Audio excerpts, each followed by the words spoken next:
My name is Ivory. I'm 52 years old, and I'm standing in what used to be my grandmother's kitchen, holding a mason jar full of old buttons while my whole world crumbles around me like day-old cornbread. The smell of Blue Magic hair grease still clings to the windowsill where Meemaw used to sit and braid my hair every Sunday after church.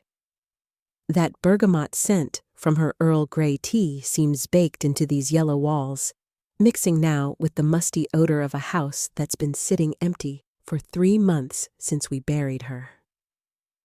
I can still hear the echo of her voice humming, "Precious Lord," while she worked those cornrows tight enough to last the week, her fingers sure and steady, even at 87. But now, there's something else in this kitchen. Something that makes my skin crawl, despite the August heat pouring through these old, single-pane windows. The floorboards creak under my feet. The same boards I used to slide across in my sock feet when I was 7, racing from the parlor to grab a piece of her famous pound cake before Sunday dinner. Now, each creak sounds like a confession. "Ivory, baby, you need to see this." My cousin Denise's voice carries from the basement, tight with something I've never heard before. Fear, maybe. Or recognition of something terrible that can't be taken back. She's been down there for 20 minutes, sorting through Meemaw's preserving jars and Christmas decorations, trying to clear the house so we can put it on the market. Mama's been after us to sell ever since the funeral. Says she can't bear to drive past it anymore without seeing Meemaw in that front porch rocker, snapping green beans and watching the neighborhood children walk home from school.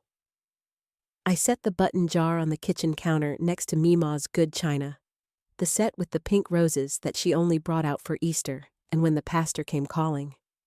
The buttons rattle like old bones, and I wonder for the 100th time why she kept every single button from every piece of clothing that ever passed through this house.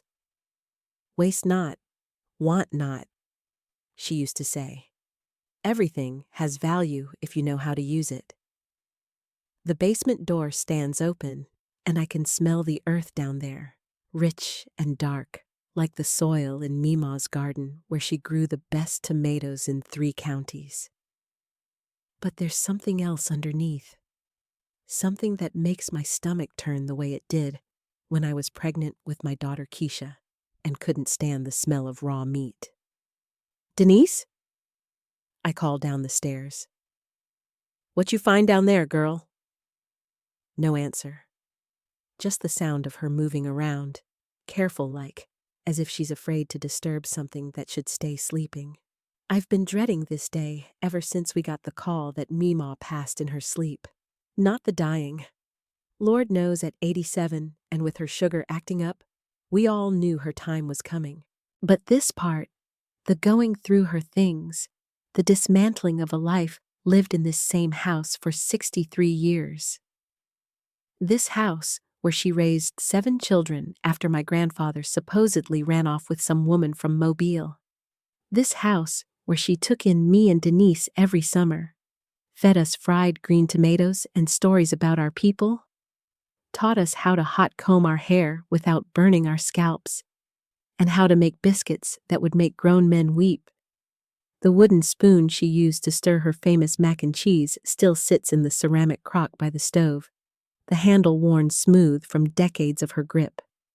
I pick it up and run my thumb along the wood, remembering how she'd let me taste the cheese sauce before she put it in the oven, warning me not to tell Mama she was letting me spoil my dinner.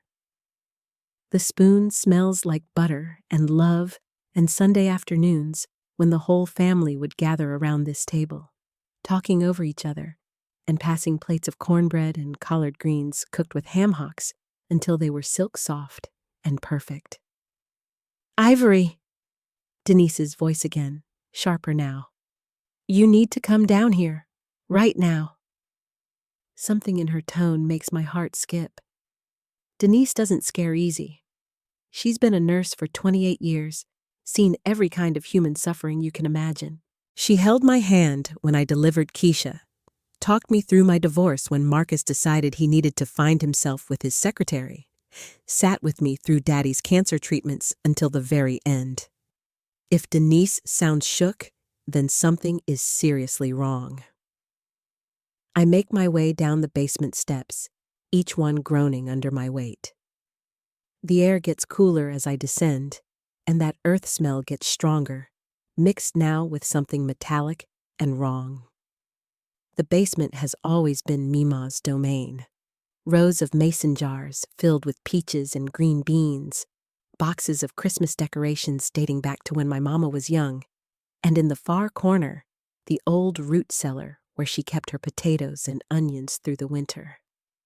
Denise stands in that corner now, her dark skin ashy in the dim light from the single bulb hanging overhead. She's holding a shovel, Mima's old gardening spade with the red handle, and she's staring at something I can't see from the stairs. "Denise, what's wrong with you?" I ask, but my feet slow as I get closer. There's something about the way she's standing, rigid and still, like she's afraid to move or breathe too hard. "I was moving those old potato bins," she says, her voice barely above a whisper. "Thought I'd clean out this corner, see if there was anything worth keeping. But the floor?" She gestures with the shovel toward the dirt floor of the root cellar. "It's not right, Ivory. The soil, it's different here. Darker. And it's been disturbed." I step closer, and now I can see what she's seeing. In the corner where the potato bins used to sit, the earth is indeed different, richer, blacker, packed down in a way that doesn't match the rest of the basement floor. And there's a smell rising from it, faint but unmistakable. Like when meat goes bad in the back of the refrigerator and you don't notice until the whole kitchen starts to reek. "Maybe it's just where she composted," I say, but even as the words leave my mouth, I know they're not true. Mima composted outside, in the bin behind the garden shed. She wouldn't have brought rotting vegetables into her basement. Denise shakes her head. "I dug down a little," she whispers. "Just a few inches, thinking maybe there was a broken pipe or something. But Ivory..." She looks at me with eyes wide as saucers. "I think I found fabric. Old fabric, like from a shirt or something. And underneath..." She doesn't finish the sentence, but she doesn't need to. We both know what's down there, even if neither of us wants to say it out loud. In this corner of our grandmother's basement, under the innocent-looking dirt floor where she stored her winter vegetables, something is buried that was never meant to see daylight again. My hands start to shake, and I grip the wooden banister to steady myself. The basement suddenly feels smaller, the walls closing in like they're trying to keep secrets that have been buried for decades. How many years have I walked over this floor, never knowing what was beneath my feet? How many family dinners have we eaten upstairs while bodies lay rotting in the cellar below? "We need to call somebody," Denise says, but her voice lacks conviction. "Call who? The police? And tell them what? That our saintly grandmother, the woman who never missed a Sunday service, who fed half the neighborhood and raised 7 children on her own, might have been hiding bodies in her basement?" The thought is so absurd it makes me laugh, a sharp, hysterical sound that echoes off the basement walls. This is Mima we're talking about. The woman who wouldn't kill a spider, who trapped mice in humane traps and released them in the woods behind the house.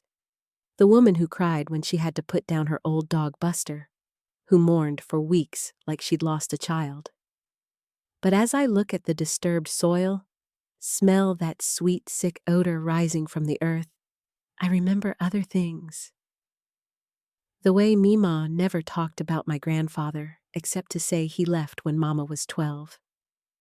The way she'd get quiet and distant whenever anyone asked about him, changing the subject to the weather, or what she was cooking for Sunday dinner. The way she insisted on doing all the basement work herself, even when she got too old to be lifting heavy boxes and hauling loads of laundry up and down these stairs. "There's more," Denise says quietly. She points to another area near the far wall where the dirt looks similarly disturbed. "And over there." Another spot, this one closer to the stairs. I think there might be 4 places total." 4 places, 4 graves in our grandmother's basement, hidden under decades of potato bins and Christmas decorations, and the normal detritus of a life lived long and seemingly well. The mason jar of buttons upstairs rattles in my memory. "Everything has value if you know how to use it," Mima used to say. But what use could there be for the bones of the dead, buried in secret beneath the foundation of our family home? The silence stretches between us like taffy, thick and uncomfortable, until I hear Mama's voice calling from upstairs. "Y'all find anything good down there? I got some boxes ready for Goodwill if you need more room." Denise and I lock eyes, and I see my own panic reflected back at me. We can't let Mama come down here. Not now. Not with this, whatever this is, spread out in front of us like some nightmare we can't wake up from. "We're fine, Mama," I call back, my voice cracking on the words. "Just sorting through some old preserves. Be up in a minute." But my feet won't move. I'm rooted to this spot, staring at the dark patches of earth like they might rearrange themselves into something innocent if I just look hard enough. The smell is getting stronger now that we've stirred up the air down here. Not just decay, but something else. Something metallic and sharp that makes my teeth ache. Denise sets the shovel against the wall with trembling hands. The red paint on the handle is chipped and worn from years of Mima's grip, and I remember how she used to lean on it when her arthritis got bad, working in her garden until the sun went down. Those same hands that tended tomatoes and okra, that braided my hair on Sunday mornings before church, that pressed cool washcloths to my fevered forehead when I was sick. Did those hands dig these holes? "We can't tell nobody about this," Denise whispers, and I hear the fear threading through her words like smoke. "Not yet. Not until we know for sure what we're looking at." I want to argue with her, want to say we should call the police right now and let them sort it out. But the truth is, I'm not ready either. I'm not ready for the questions, the investigation, the way people will look at us when they find out what was hidden in our family's foundation. I'm not ready for Mima's memory to be torn apart by strangers who never knew her gentle hands or her Sunday morning biscuits. "Help me cover this back up," I say, surprising myself with the steadiness in my voice. "We need time to think." Denise nods and grabs an old tarp from the corner, the same one Mima used to protect her outdoor furniture in winter. The plastic crackles as we spread it over the disturbed areas, and I try not to think about how easily we're becoming accomplices to whatever happened down here decades ago. As we work, I catch glimpses of other things I never noticed before. Scratches on the concrete walls that could be fingernail marks. Dark stains on the floor that I always assumed were from old paint or motor oil. A section of the foundation that looks newer than the rest, like it was patched or rebuilt at some point. "Ivory." Denise's voice is barely audible. She's crouched beside one of the covered areas, and her dark fingers are pressed against her mouth like she's trying to keep words from escaping.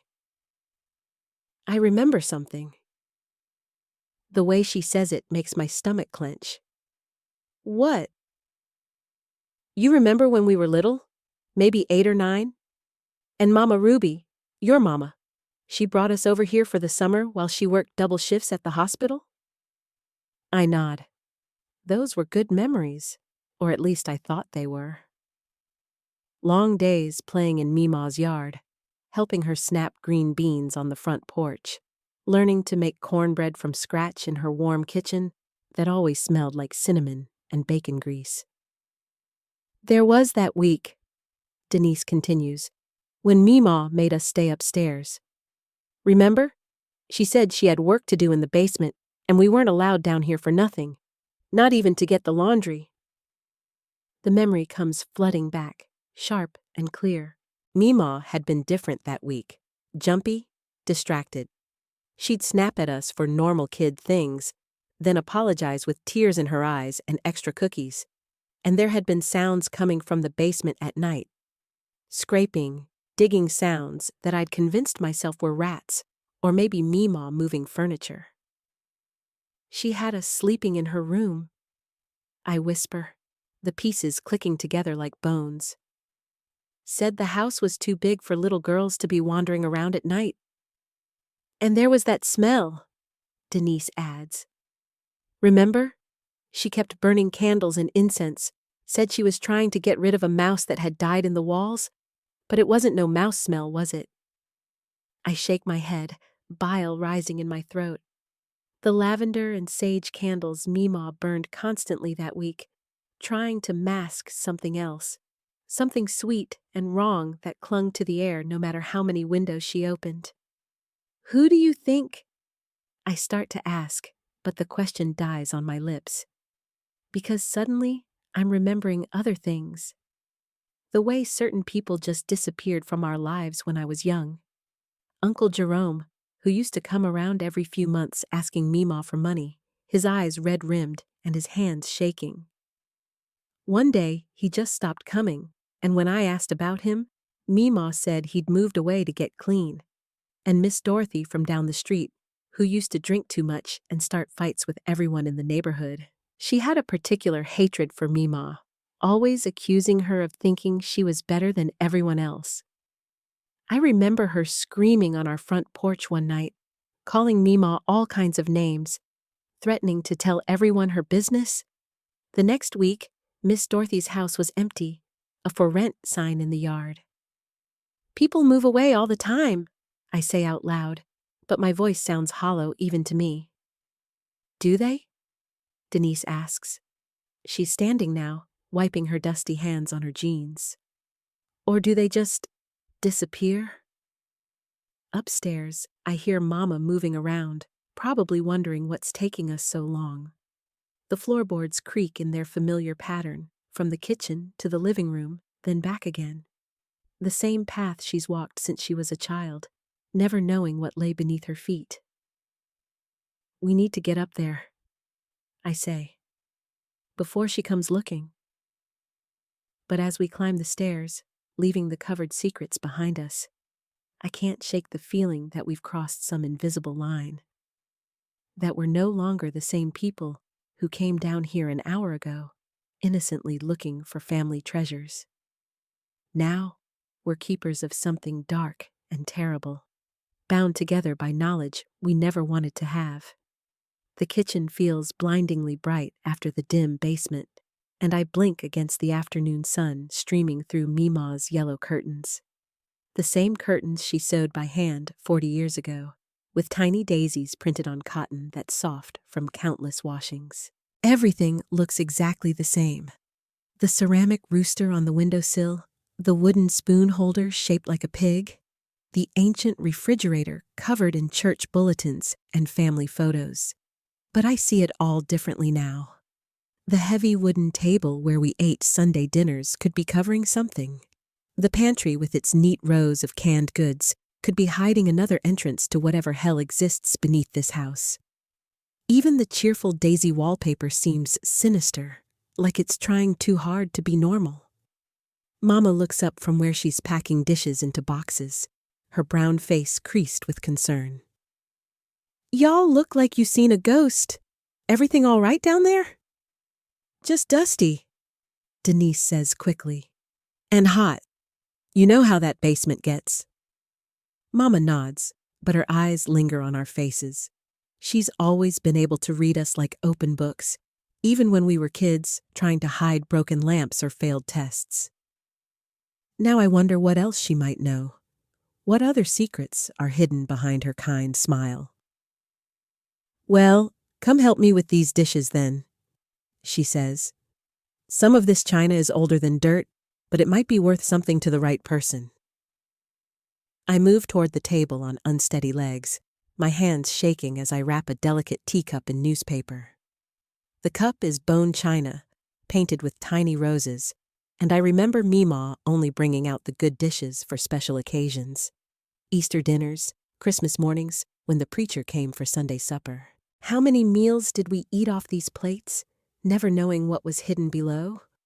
How many times did I help Meemaw wash and dry these very dishes, listening to her hum old spirituals while soapy water ran down her weathered hands?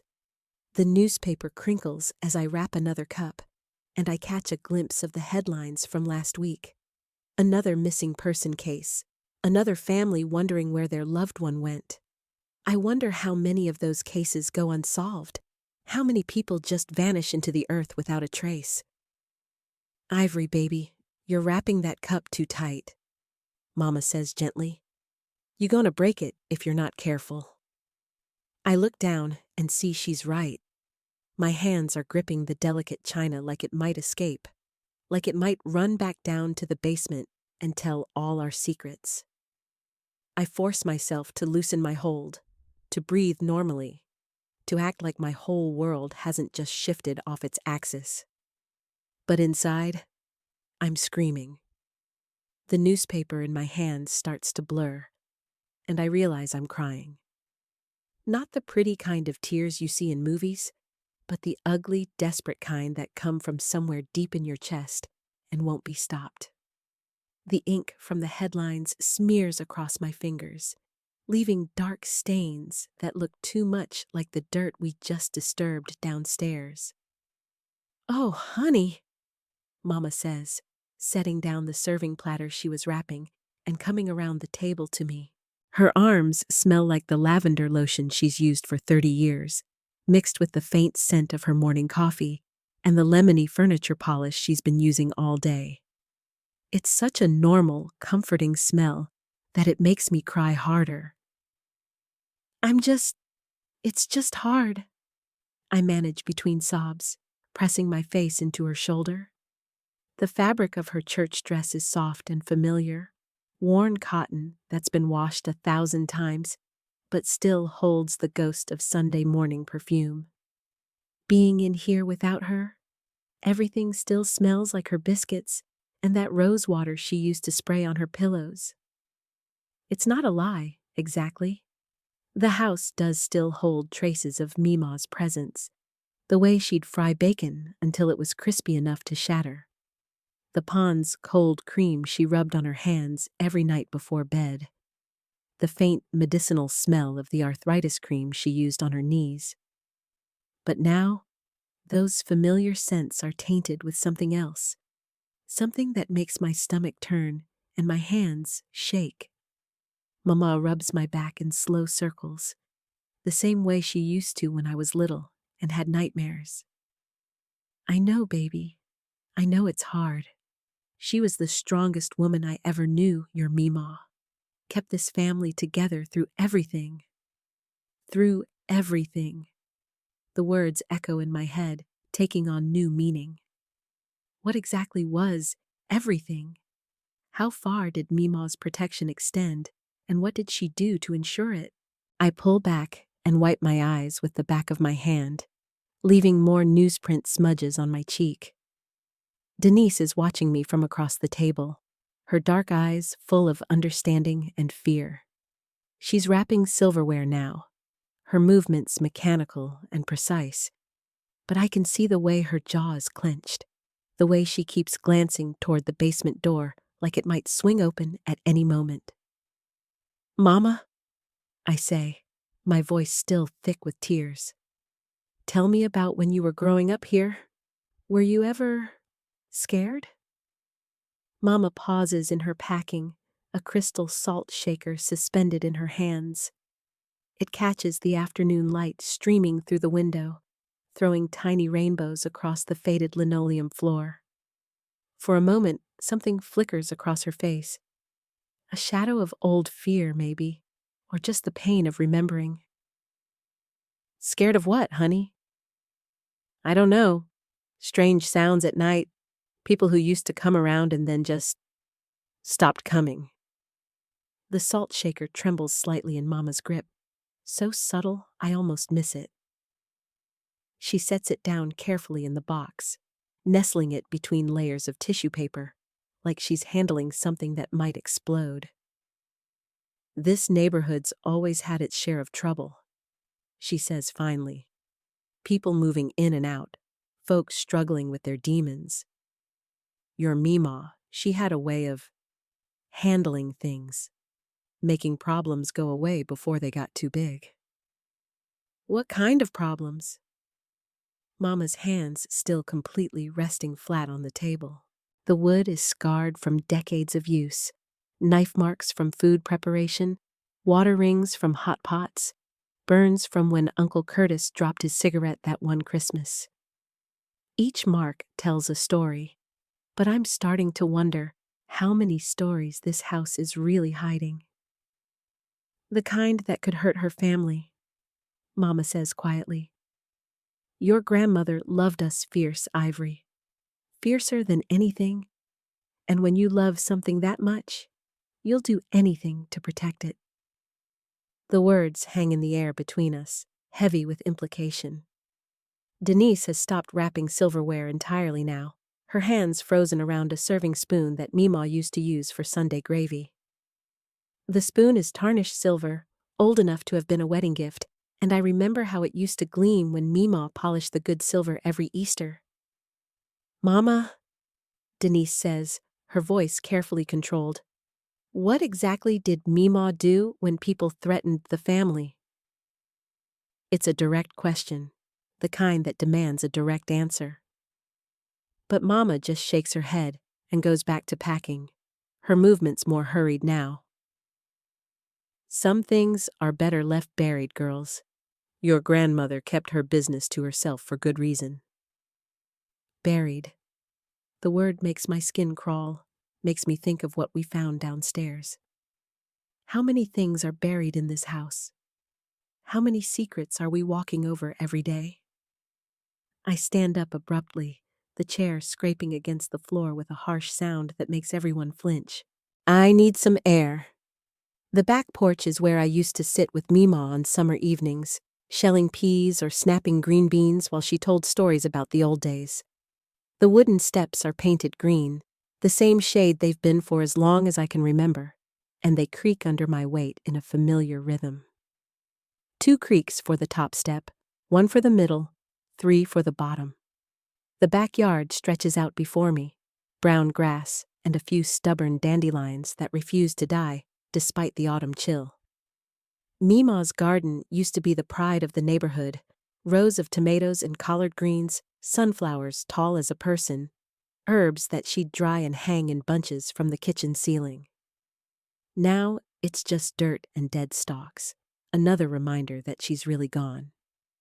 But as I look closer, I notice something I've never paid attention to before. The garden isn't just dead. It's been turned over recently.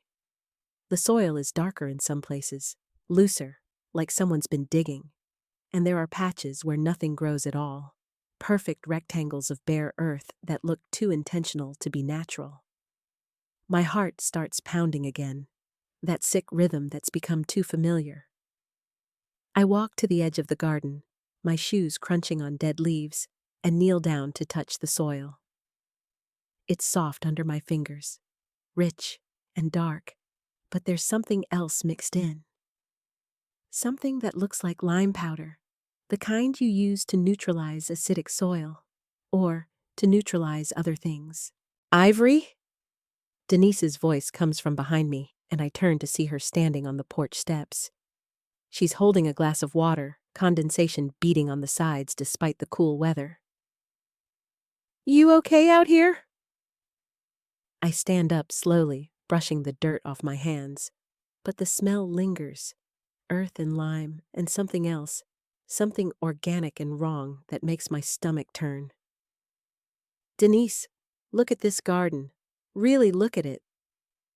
She comes down the steps and stands beside me, following my gaze across the yard.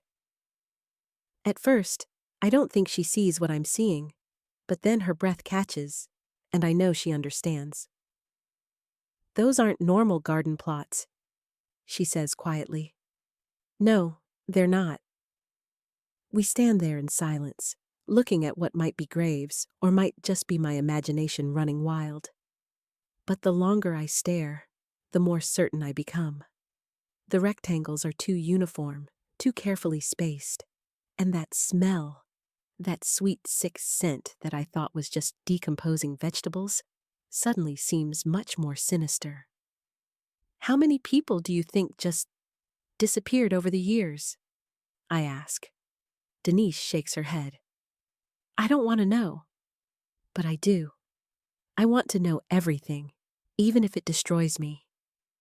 I want to understand who my grandmother really was, what she was capable of, what she did in the name of protecting her family.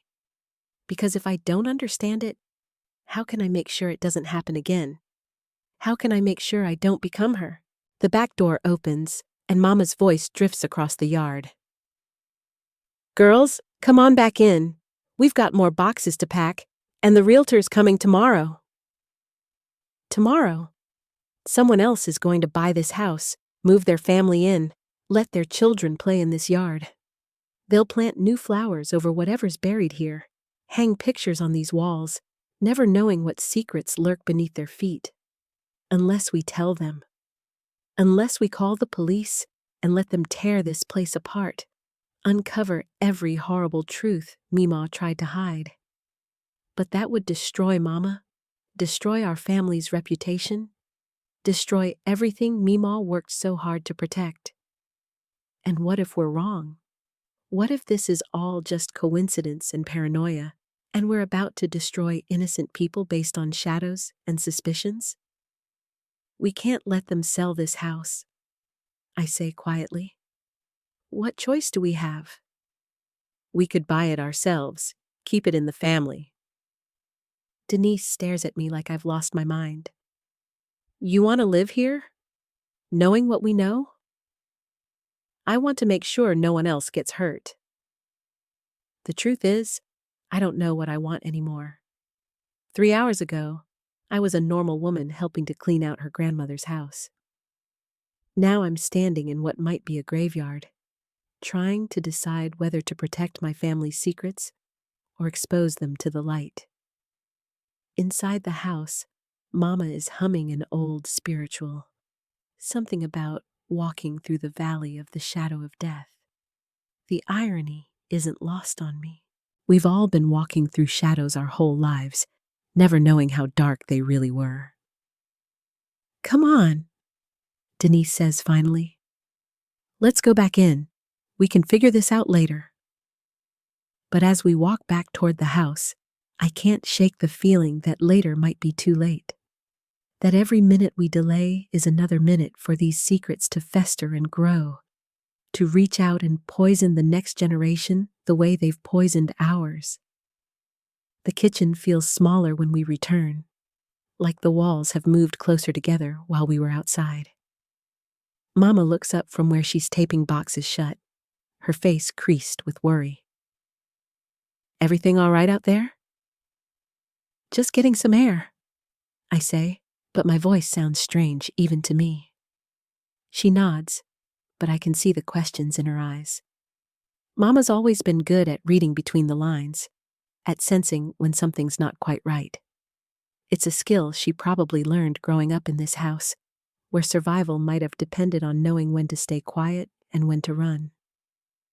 I think that's enough for today, she says, looking around at the half-packed boxes. We can finish tomorrow.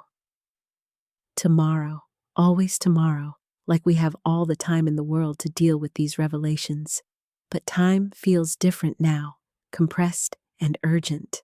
Every moment we spend pretending everything is normal is a moment we're complicit in whatever happened here.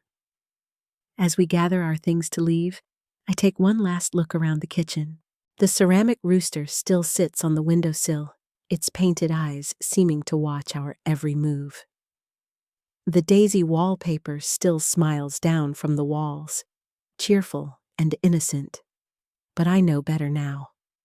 I know that sometimes the most dangerous places are the ones that look the safest, And sometimes the people we love most are the ones capable of the greatest darkness. Ivory, Mama says softly, touching my arm. Your grandmother was a good woman. Whatever you think you know, whatever you think you found down there, just remember that. She loved this family more than life itself. I nod, because what else can I do? But as we lock the door behind us and walk to our cars, I can't help but wonder, what exactly did Meemaw think love looked like? And how many people paid the price for her version of protection? The questions follow me home, settling into my bones like a chill that won't shake. Tonight, I'll lie awake thinking about gardens and basements, about disappearances and secrets, about the thin line between love and something much darker.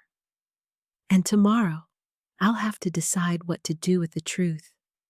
I can't sleep, been tossing and turning for hours, my mind spinning like a broken record stuck on the same terrible song. Every time I close my eyes, I see that basement floor, those disturbed patches of earth that look too much like graves.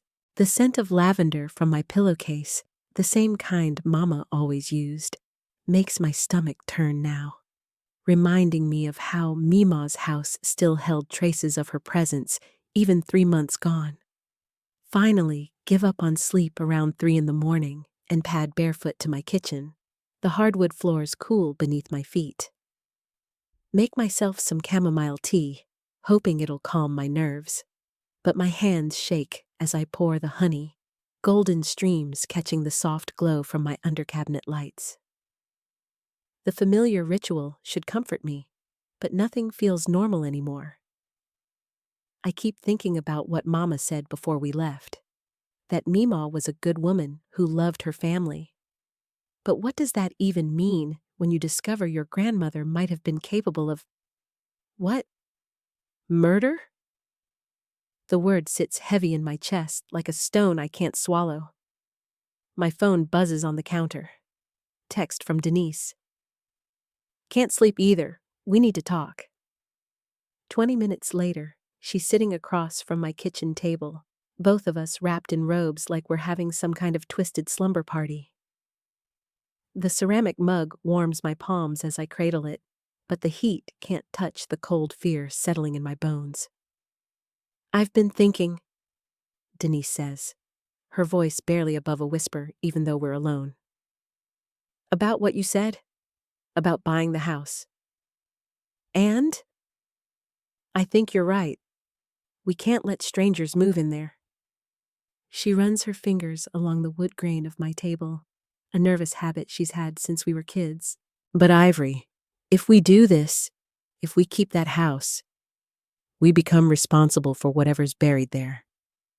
You understand that, right? The weight of it settles on my shoulders like my grandmother's heavy winter coat. I know. Do we tell Mama? That's the question that's been eating at me all night.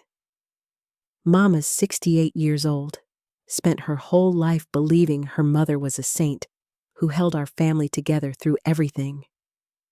How do you tell someone that their foundation might be built on graves? She already knows, I say quietly, the realization hitting me like a slap. Think about it, Denise. All those years Mama lived in that house as a child, all those times she helped Meemaw in that garden. You don't bury bodies in your backyard without your daughter knowing something. Denise sets down her mug with a soft clink against the saucer. Jesus. Remember how Mama always said we couldn't play certain games in the backyard? How she'd get that look on her face whenever we wanted to dig holes or plant things? I thought she was just being overprotective, but she was protecting us from finding what we found yesterday. The silence stretches between us, heavy with implications. Outside, I can hear the first birds starting to sing, dawn still hours away, but the world beginning its slow turn toward morning. normal sounds from a normal world, while we sit here discussing whether our family matriarch was a killer. There's something else, Denise says, and her voice has gone even quieter. I didn't want to say anything in front of Keisha, but I remembered something while I was lying in bed. My stomach clenches. What? You remember when we were teenagers, maybe 15, 16? There was that man who used to hang around the neighborhood. Real creepy type, always trying to talk to the young girls, following them home from school. I nod slowly. I remember him, tall, thin, with yellowed teeth and hands that moved too much when he talked. Made all of us uncomfortable. One day he just disappeared. Mama said he probably moved on to easier hunting grounds, and we were all relieved. But now I'm wondering. The chamomile tea tastes like ash in my mouth. You think Meemaw? I think our grandmother might have been protecting this neighborhood in ways we never imagined. And I think Mama knew about it. We sit with that for a while, the magnitude of it settling around us like smoke. If we're right, and God help us if we're right, then everything we thought we knew about our family is a lie. Meemaw wasn't just the sweet old lady who made the best pound cake in the church auxiliary. She was someone who took justice into her own hands, who decided that some people didn't deserve to keep breathing. We have to go back, I say finally. Ivory, no. We should leave it alone. Call the realtor, tell them there's been a change of plans, the house is off the market. Let it sit empty, and let the past stay buried. And what happens when the city decides to tear it down for development? What happens when they bring in bulldozers and excavators? You think they won't find what's down there? Denise closes her eyes. So, what are you suggesting? We go back, tonight, before Mama gets there in the morning. We dig up whatever's in that basement, we see exactly what we're dealing with, and then we decide what to do. That's tampering with evidence. That's obstruction of justice. Only if there's been a crime. Only if what we think happened actually happened. I lean forward, desperate to make her understand. Denise, we can't live with this uncertainty. And we can't let Mama go through the rest of her life wondering if we know her secrets. She's quiet for a long time, staring into her mug like it might hold answers. When she finally looks up, her eyes are red-rimmed with exhaustion and something that looks like grief. If we do this, if we find what I think we're going to find, there's no going back. We can't unknow it. We already can't unknow what we suspect. At least this way, we'll know for sure.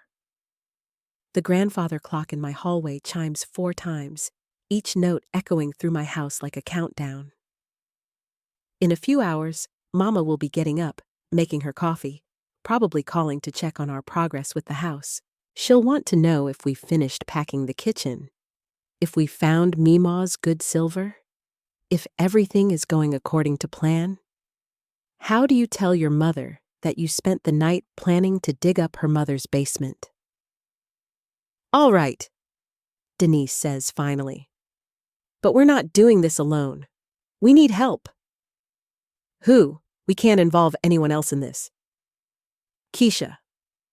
Absolutely not. She's barely holding it together as is. This would destroy her. She's stronger than you think, and she deserves to know the truth about her great-grandmother just as much as we do. Denise stands up, pacing to my kitchen window where the first pale hints of dawn are starting to show. Besides, she already knows something's wrong. Did you see her face yesterday? She felt it too. That wrongness in the house. I think about my daughter, 28 years old and still believing in fairy tales, still thinking the world is fundamentally good and that the people we love are exactly who they appear to be. Part of me wants to protect her from this truth the way Mama tried to protect us. But maybe that's how these secrets get passed down, generation after generation, through protection, that becomes complicity. If we involve Keisha, we have to be prepared for her to make her own choices about what to do with what we find. I know. She might want to go to the police. She might. And maybe that would be the right thing to do. The words hang between us like a challenge. Maybe it would be the right thing. Maybe we've been so focused on protecting our family that we've forgotten about justice for whoever might be buried in that basement. Maybe our loyalty to Meemaw and Mama has blinded us to the fact that some secrets are too big to keep. But then I think about Mama's face when she talks about her mother. The way she lights up when she tells stories about Meemaw's strength and wisdom. I think about our family's reputation in the community, about the church ladies who still speak Meemaw's name with reverence, about the young mothers who still use her recipes and follow her advice. We need shovels, I say. Denise nods grimly. And flashlights, good ones. And gloves, latex gloves. Jesus Christ, Ivory, listen to us. We're planning to dig up bodies in our grandmother's basement. The full reality of it hits me then, and I have to grip the edge of the table to keep from falling over. This is really happening. We're really going to do this. In a few hours, we're going to walk into that house and potentially uncover evidence of multiple murders. We're going to see with our own eyes what our beloved grandmother was capable of. And then, we're going to have to live with whatever we find. The silence after Denise leaves feels thick as molasses, settling into every corner of my kitchen like it's planning to stay. I sit at my table, staring at the 2 empty coffee mugs, and realize my hands are shaking. Not the gentle tremor of too much caffeine, but the bone-deep shake that comes when your world tilts sideways and you're not sure which way is up anymore. I need to move, need to do something with these hands before they shake apart completely. The refrigerator hums its familiar tune, and I find myself opening it without thinking, pulling out ingredients like I'm following some ancient script. Mama always said idle hands were the devil's playground, but she never told us what to do when the devil was already living in your basement. Yellow onions, their papery skin crackling under my fingers. A package of thick-cut bacon that leaves grease on my palms. Fresh turnip greens I bought yesterday, back when my biggest worry was whether Keisha would actually eat her vegetables when she came for dinner tonight. Tonight. Lord, what am I going to tell her about tonight? I run water in the deep sink, the sound drowning out the grandfather clock's steady tick, and start washing the greens leaf by leaf. The ritual of it, checking for grit, tearing away the tough stems, the cool water running over my wrists, usually calms me. Meemaw taught me this when I was Keisha's age, standing on a wooden step stool in her kitchen, while she guided my small hands through the motions. You got to respect your greens, baby girl, she'd said, her voice warm as summer honey. Each leaf tells you something different. This one's young and tender, see? But this one here's been through some weather, needs more care, more time to soften up. The memory hits me like a physical blow, and I have to grip the sink's edge to steady myself. How many times had she stood in that same kitchen, washing greens with hands that had done what? Buried bodies? Disposed of evidence? Made people disappear? The bacon sizzles when it hits my cast-iron skillet, the sound sharp and familiar. Mama gave me this pan for my wedding, said it belonged to her grandmother before Meemaw. 4 generations of women have cooked in this same iron, have stood over stoves stirring and seasoning and feeding their families. The thought should comfort me, but now all I can think about is what other secrets might have been passed down along with the recipes. Smoke rises from the bacon, carrying the rich smell of pork fat and salt. Usually this scent means home, means Sunday dinners and holiday mornings and everything good about our family tradition. But today, it reminds me of something else, the way meat smells when it's been buried too long. the way earth holds onto scents that shouldn't be there. I slice the onions, my eyes watering from more than just the sharp bite of sulfur. The knife moves automatically, muscle memory taking over, while my mind spins in circles. Denise is right. We need to know what's down there. But knowing means carrying it, and I'm already struggling under the weight of suspicion. What will the truth do to us? The onions hit the hot bacon grease with a satisfying hiss, and I stir them with Mima's old wooden spoon, worn smooth by decades of use. She carved this spoon herself from a piece of hickory, back when money was tight and you made do with what you had. I used to trace the grain of the wood with my finger while she cooked, fascinated by the swirls and lines that looked like fingerprints. Now I wonder what else those hands carved, what other tools she might have made in that basement workshop of hers. The greens go into the pot with a splash of chicken broth, and I add a ham hock from the freezer, the bone clicking against the sides of the pot. This is soul food in its purest form, taking the scraps others threw away and turning them into something that could sustain a family. Survival cooking, Mama called it. Food with history baked right in. But what kind of history? What kind of survival? I adjust the heat and settle into the familiar rhythm of stirring, tasting, adjusting. The greens need time to break down, to release their bitterness and absorb the smoky richness of the ham. Can't rush this process. Some things only get better with slow, patient cooking. My phone buzzes on the counter. A text from Keisha. Still coming for dinner tonight? Making cornbread? I stare at the message, my thumb hovering over the keyboard. How do I tell her that dinner might be the last normal thing we do together before everything changes? That by tomorrow morning, we might all be carrying a burden that will change how we see ourselves, our family, our history? Yes, baby. Come hungry. I type back, because what else can I say? Come hungry for food. Come hungry for truth. Come hungry for whatever's left of our innocence after tonight. The cornbread batter comes together easy as breathing. Cornmeal and flour, buttermilk that's just starting to turn thick, eggs that crack clean against the bowl's edge. My grandmother's recipe, though she never wrote it down. Just handed it to me through watching, through standing beside her and learning the feel of the batter, the sound it makes when it's ready. Don't overmix it, baby. I hear her voice as clear as if she's standing beside me.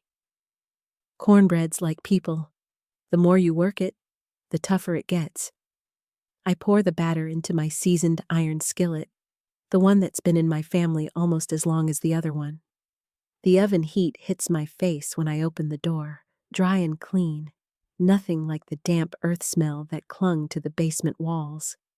I slide the skillet onto the middle rack and set my timer for 25 minutes.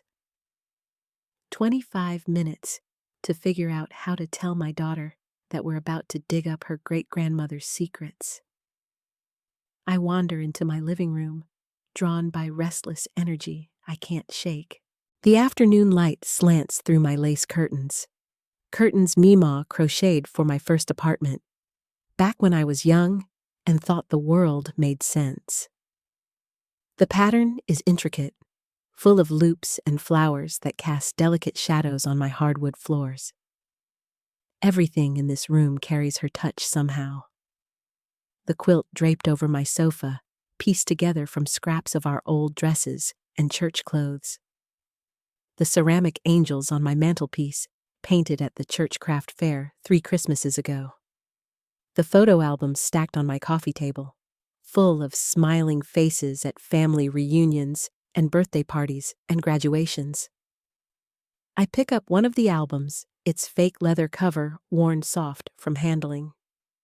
The first page shows Mima at my college graduation, her arm around my shoulders, both of us beaming at the camera. She's wearing her good dress, navy blue with tiny white flowers, and her pearl earrings that only came out for special occasions. My smart grandbaby, she'd whispered in my ear that day. First one in the family to get her degree. You gonna change everything for us. But what if everything that needed changing was already changed? What if she'd already taken care of the problems in her own way, with her own hands, in her own basement? I flipped through more pages. Meemaw holding baby Keisha, both of them surrounded by pink balloons and wrapping paper. Meemaw at church, standing with the other auxiliary ladies behind a table loaded with pound cakes and sweet potato pies for the annual bake sale. Meemaw in her garden, hands deep in rich soil, coaxing tomatoes and collard greens from the earth. Those hands, always working, always creating, always taking care of us. But what else had they done when we weren't watching? The timer chimes from the kitchen, and I close the album, my throat tight with unshed tears. The cornbread comes out golden and perfect, the top cracked just right, the edges pulling slightly away from the skillet's sides. I set it on a cooling rack and check the greens, stirring them gently with that wooden spoon. They're ready, tender enough to cut with a fork. The liquid reduced to a rich, dark pot liquor that speaks of patience and time and love. This is how you feed a family. This is how you show care without words. But care can be complicated. Love can make you do things that others might not understand. I'm setting the table when Keisha's key turns in my front door. She calls out, "Mama!" before I can even respond. Her voice bright with the kind of happiness that comes from smelling good food and knowing you're expected. "In here, baby," I call back, arranging the cloth napkins Meemaw hemmed by hand, each stitch perfectly even. Keisha appears in my kitchen doorway, her natural hair pulled back in a silk scarf that brings out the warm undertones in her brown skin. She's still wearing her work clothes, a burgundy blazer that fits her like it was made for her, slacks that don't have a wrinkle despite a full day at the office. My daughter has grown into herself beautifully, confident in a way I never was at her age. "Lord, it smells like Sunday in here," she says, kissing my cheek before washing her hands at the sink. "You made enough to feed half the church."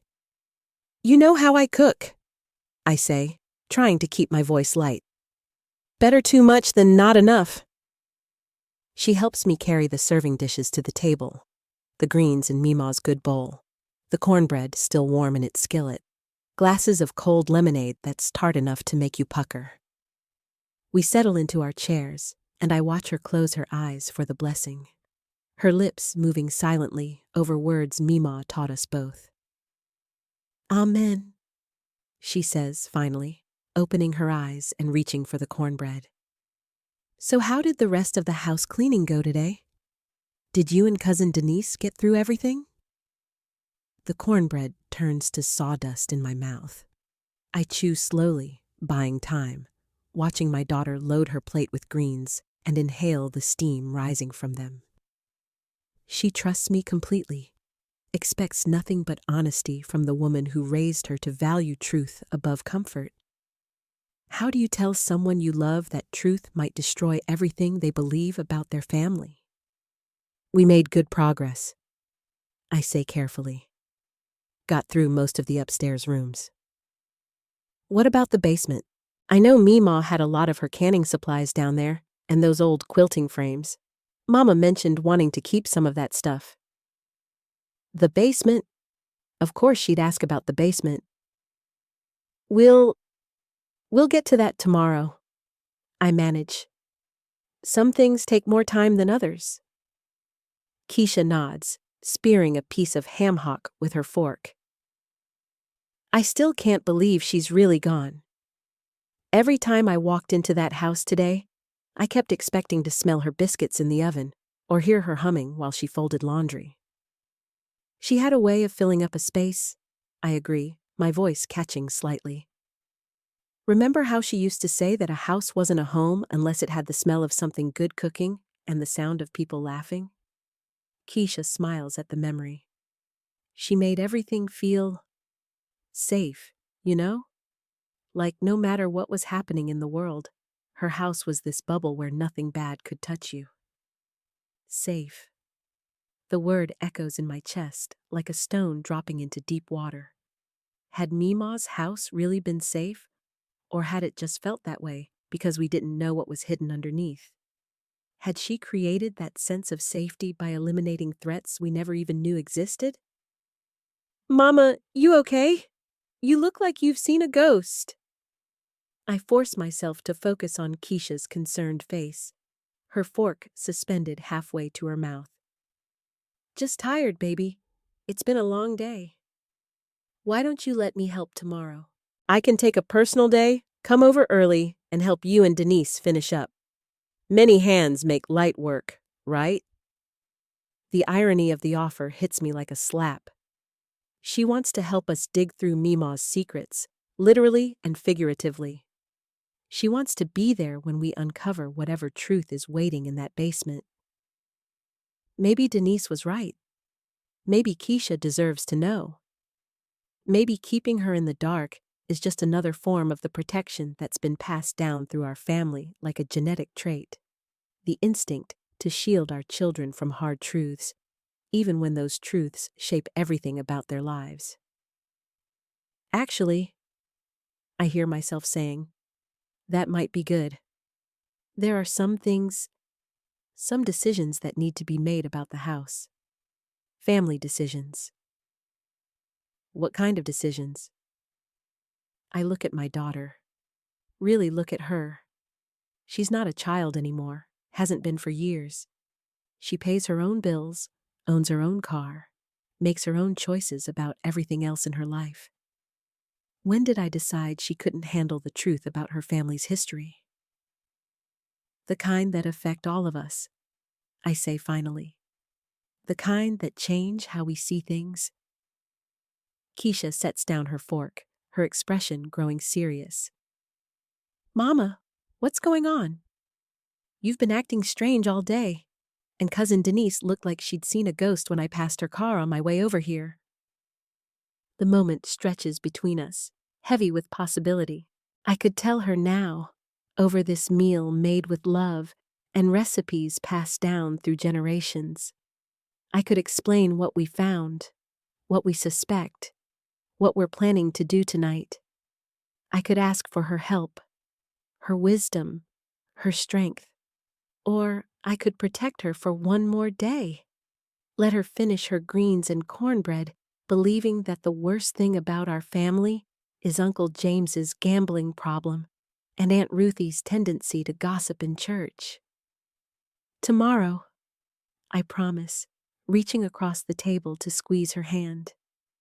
Tomorrow we'll sit down and talk about everything, all of us together. She studies my face for a long moment, and I see Mima's intelligence looking back at me, that same sharp awareness that could see through any lie or half-truth. Okay, she says finally. But Mama, whatever it is, we'll handle it. We're family. That's what we do. Family. Yes, that's what we do. We handle things. We take care of problems. We protect each other, no matter what it costs. The question is, when does protection become complicity? When does family loyalty cross the line into something darker? As we finish our meal in comfortable silence, I find myself memorizing this moment, the taste of perfectly seasoned greens, the sound of Keisha humming softly while she eats, the golden light of evening filtering through my kitchen windows. Tomorrow, everything might be different. Tomorrow, we might all be carrying secrets that will change us forever. But tonight, for just a few more hours, we can still be the family we've always been. We can still believe in the goodness of the woman who taught us how to cook these greens, how to love each other, how to survive whatever the world throws at us. Even if that survival came at a price, we're only now beginning to understand. After Keisha leaves, the house feels different. Empty in a way that has nothing to do with her absence, and everything to do with what's waiting for me.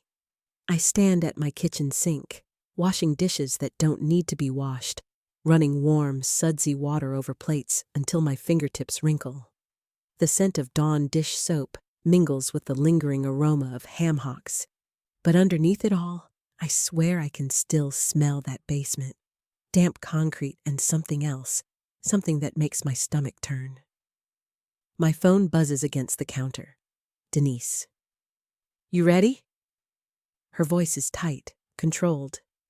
No, I say, drying my hands on the dish towel Mama embroidered with roosters 20 years ago. But that doesn't matter, does it? I've been thinking about this all evening, Ivory. What if we're wrong? What if there's an explanation we haven't considered? I lean against the counter, feeling the cool formica against my back. Like what? I don't know. Maybe someone else put it there.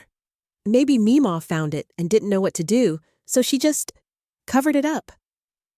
The hope in her voice breaks my heart. Sweet Denise, always looking for the good in people, even when the evidence is staring her in the face. It's the same quality that made her believe her ex-husband's promises right up until the day she found him with that woman from his job. Denise, baby, you saw what I saw. That wasn't someone hiding evidence. That was someone disposing of a body. The words hang in the air between us, ugly and final. I've said it now, out loud, and there's no taking it back.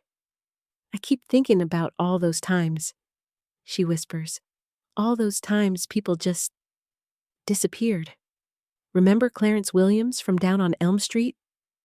One day he was there, bothering Miss Sarah about her garden fence, and the next day he was just gone. Police said he probably moved up north, but nobody ever heard from him again. My hands start shaking. I set the dish towel down carefully, like it might break if I'm not gentle enough. That was 15 years ago. And Mrs. Patterson's nephew? The one who kept coming around asking for money? Getting loud with her on the porch? Remember how Meemaw said she heard he'd gotten himself into some trouble and had to leave town quick? Denise, stop. And that man who used to hang around the church parking lot, making comments to the young girls after service? Pastor Williams said he moved to Atlanta, but... Stop! My voice comes out sharper than I intend. Just stop. But I can't stop my own mind from racing down the same dark paths. How many people had vanished from our neighborhood over the years? How many times had Meemaw shown up at someone's door with a casserole and gentle words about how they were better off without whoever had been causing them trouble? I think about Mrs. Chen, who lived 3 houses down when I was in high school. Her husband used to scream at her in their backyard, loud enough that the whole block could hear. Then one day, the screaming stopped, and Mrs. Chen told everyone he'd gone back to California to take care of his sick mother. She seemed so much lighter after that, so much more alive. Meemaw had spent a lot of time with her that summer, I remember, helping her tend her tomato plants, sitting on her porch in the evenings, talking in voices too low for me to hear. We need to know, Denise says, and her voice is steadier now. Whatever we find, we need to know the truth. I close my eyes and see Keisha's face across my dinner table, trusting and innocent, still believing that the worst thing about our family is Uncle James's poker habit. How do I look at her tomorrow and explain that her great-grandmother, the woman who taught her to make cornbread and braid her hair and pray before meals, might have been a killer? I'll pick you up at 10, I tell Denise. Bring gloves and a flashlight. What are we going to do if we find what I think we're going to find? The question I've been avoiding all day. The question that's been sitting in my chest like a stone, getting heavier with every breath. I don't know, I admit. But we can't unknow it. Once we see it, we'll have to decide what kind of people we want to be. After I hang up, I pour myself a glass of wine. The good Moscato I save for special occasions, Though I'm not sure what's special about tonight, except that it might be the last night I can pretend my family's hands are clean. I walk through my house, touching familiar things. The family photos on the mantel, 4 generations of strong black women smiling at the camera. The quilt Meemaw made for my wedding, each square telling a story about our family's journey from Mississippi to Detroit. The china cabinet filled with dishes that have served Sunday dinners and birthday cakes and funeral repasts for 60 years. Everything looks the same, but it all feels different now. Contaminated.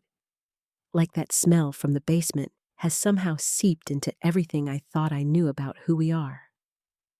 I stop in front of the photo of Meemaw and me from my college graduation. She's wearing her good blue dress and that string of pearls she only brought out for special occasions. Her arm is around my shoulders, and we're both grinning like we've conquered the world. I was so proud that day, so grateful to be the first in our family to get a degree. Meemaw had worked double shifts at the hospital for 2 years to help pay my tuition, never complaining, never letting me see how tired she was. "What did you do?" I whisper to her image. "And why?" But Meemaw's smile doesn't change, doesn't offer any answers. She just keeps looking at me with those eyes full of love and pride, and secrets I'm only now beginning to understand. My phone rings again. This time it's Mama. "Ivory, baby, I've been thinking about that house. Maybe we should just sell it as is, you know? Let the new owners deal with any renovations." Renovations. Like we're talking about outdated wallpaper and old plumbing instead of whatever's buried under that concrete. "Mama, we can't just..." "Can't just what? Can't just let sleeping dogs lie? Can't just be grateful for everything that woman did for this family and leave the past in the past where it belongs?" Her voice is sharp with something that might be fear or might be warning. Maybe both. "What if those sleeping dogs wake up on their own?" I ask. "What if someone else finds what we found? What if there are families out there still wondering what happened to their people?" Some questions don't need answers, Ivory. Some doors don't need to be opened. And some secrets are too heavy to carry alone. The silence stretches between us, heavy with 40 years of things we've never said to each other. Finally, Mama sighs. "You're going back there tonight, aren't you?" "Yes." "And nothing I say is going to stop you." "No, ma'am." Another sigh, longer this time. "You get that stubborn streak from your grandmother, you know. Once she set her mind on something, couldn't nobody change it." "Maybe that's not always a bad thing." "Maybe not," Mama agrees. "But Ivory, whatever you find down there, whatever you decide to do about it, remember that some justice comes too late to matter, and some truths do more harm than good." After she hangs up, I sit in my living room as darkness falls outside. The streetlights come on one by one, casting long shadows through my windows. Somewhere in the distance, I can hear Mrs. Rodriguez's wind chimes singing in the evening breeze, a sound that used to comfort me, but tonight feels like a funeral dirge. I think about all the women in my family who came before me. Great-grandmother Essie, who walked away from a sharecropper's farm in Alabama with nothing but the clothes on her back and a baby on her hip. Grandmother Ruth, who cleaned white folks' houses during the day and took in washing at night to keep food on the table. Mama, who worked her way up from secretary to office manager at the phone company, breaking barriers with quiet dignity and fierce determination. And Meemaw, who somehow kept us all safe in a world that wasn't designed for our survival. What would I have done in her place? If someone was threatening my family, my community, my children's future, how far would I have gone to protect what mattered most? The answer scares me more than the question. At 9:30, I get dressed in old clothes Jeans that have seen better days, a sweatshirt from Keisha's high school, sneakers I won't mind throwing away if I have to. I braid my hair back tight and wrap it in a silk scarf, the way Meemaw taught me when I was 7 years old. "Keep your hair neat," she used to say, her fingers gentle but firm as she worked. "People judge you by how you present yourself to the world. Make sure they see someone worth respecting." I wonder if she was thinking about respect when she did whatever she did, or if she was thinking about survival, about protection, about the kind of love that doesn't ask permission before it acts. As I'm getting ready to leave, I catch sight of myself in the hallway mirror. For just a moment, I see Meemaw looking back at me, the same determined set to my jaw, the same steady gaze that doesn't flinch from hard truths. Maybe that's the real inheritance she left me, not the china or the quilts or the recipes written in her careful handwriting. Maybe what she really left me was the strength to do what needs to be done, no matter how much it hurts, even if what needs to be done is learning to live with the truth about who she really was. I pull into Meemaw's driveway at 10:15, my headlights cutting through the darkness and illuminating the peeling paint on the front porch steps. The house looks different at night, smaller somehow, like it's shrinking in on itself under the weight of what we found. I sit in my car for a moment, listening to the engine tick as it cools and breathing in the familiar scent of my own cocoa butter lotion mixed with the faint smell of old leather from my purse. The streetlight 2 houses down flickers like it's trying to Morse code a warning I don't want to hear. I've brought supplies this time: a heavy-duty flashlight, work gloves, a small shovel from my garden shed, and a bottle of peppermint oil to dab under my nose if the smell gets too bad. The kind of preparations you make when you're about to disturb something that was meant to stay buried. The front door key still turns smooth as butter in the lock, and I step into the darkness of Meemaw's living room. Without thinking, I reach for the light switch, then stop. What if someone sees the lights on? What if they wonder why anyone's here this late, 3 months after the funeral? Instead, I click on my flashlight and let its beam dance across the familiar furniture. Everything looks exactly the same as it did this morning. Meemaw's favorite armchair still positioned to catch the morning sun through the lace curtains. The coffee table still holding her last crossword puzzle, half finished in blue ink. But now, I see it all differently, like I'm looking at a stage set designed to hide the real drama that played out in the basement below. The floorboards creak under my feet as I make my way to the basement door, each sound unnaturally loud in the silence. When I pull the door open, that smell hits me again, earthy and wrong, and underneath it all, something that makes my stomach clench like a fist. I dab peppermint oil under my nostrils and start down the stairs. My flashlight beam bounces ahead of me, illuminating the concrete floor where Denise and I scraped away decades of dust and grime. The disturbed area looks even more obvious now, a rough rectangle about 6 feet long and 3 feet wide, where the concrete is a slightly different color, like a scar that never quite healed right. I set my supplies down on Meemaw's old workbench and take a deep breath through my mouth. The peppermint helps, but it can't completely mask what's down here with me. The shovel feels heavier than it should in my hands as I position myself at one end of the disturbed concrete. I know I should probably rent a jackhammer or call someone who knows about this kind of thing. But how do you explain what you're looking for without raising questions you can't answer? The first strike against the concrete sends vibrations up through my arms and into my chest. The sound echoes in the basement like a gunshot, making me freeze and listen for any response from the world above. But there's nothing except the distant hum of the refrigerator upstairs and the sound of my own heart beating too fast. I strike again and again, working at the edge where the concrete looks thinnest.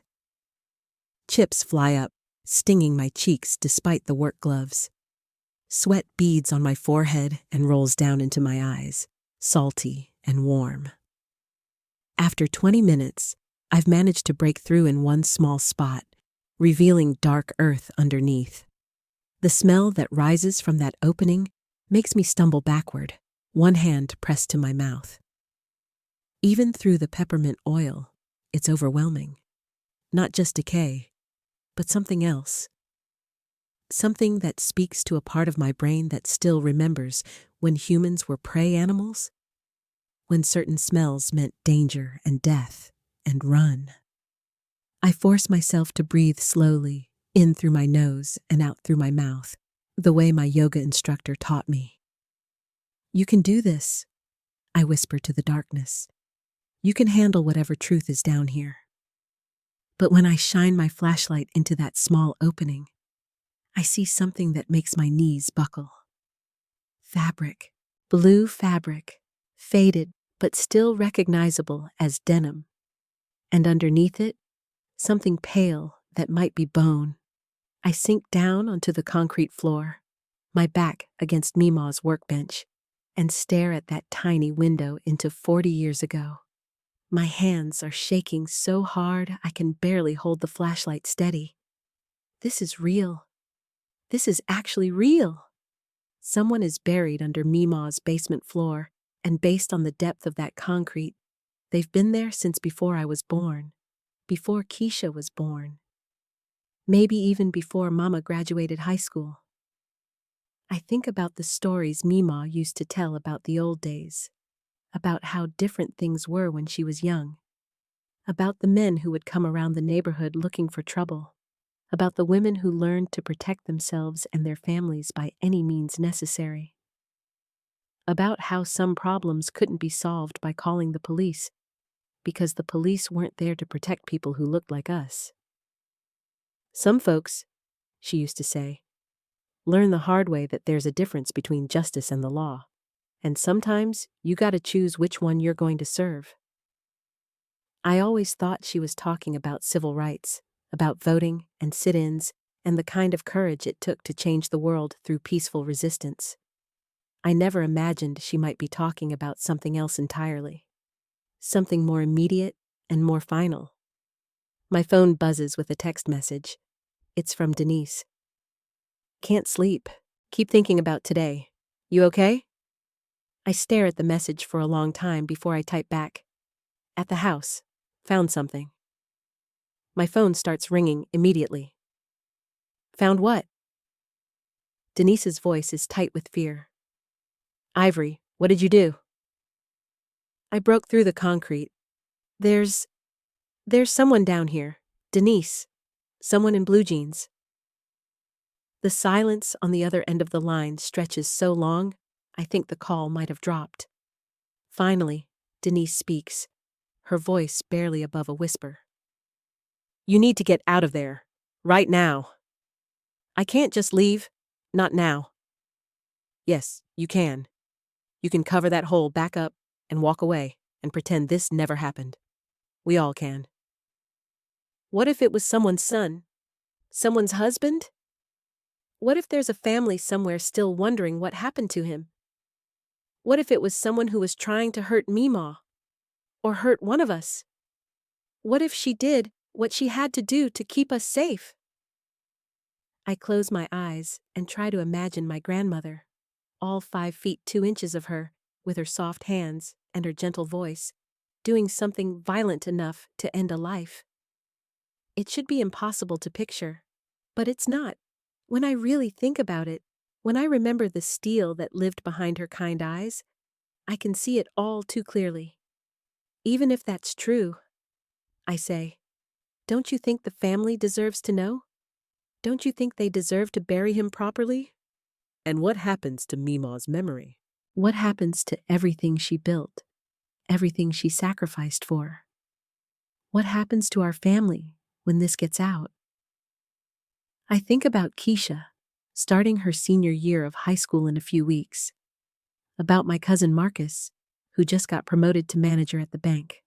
About Mama, who's finally talking about retirement, maybe buying that little condo in Florida she's been dreaming about.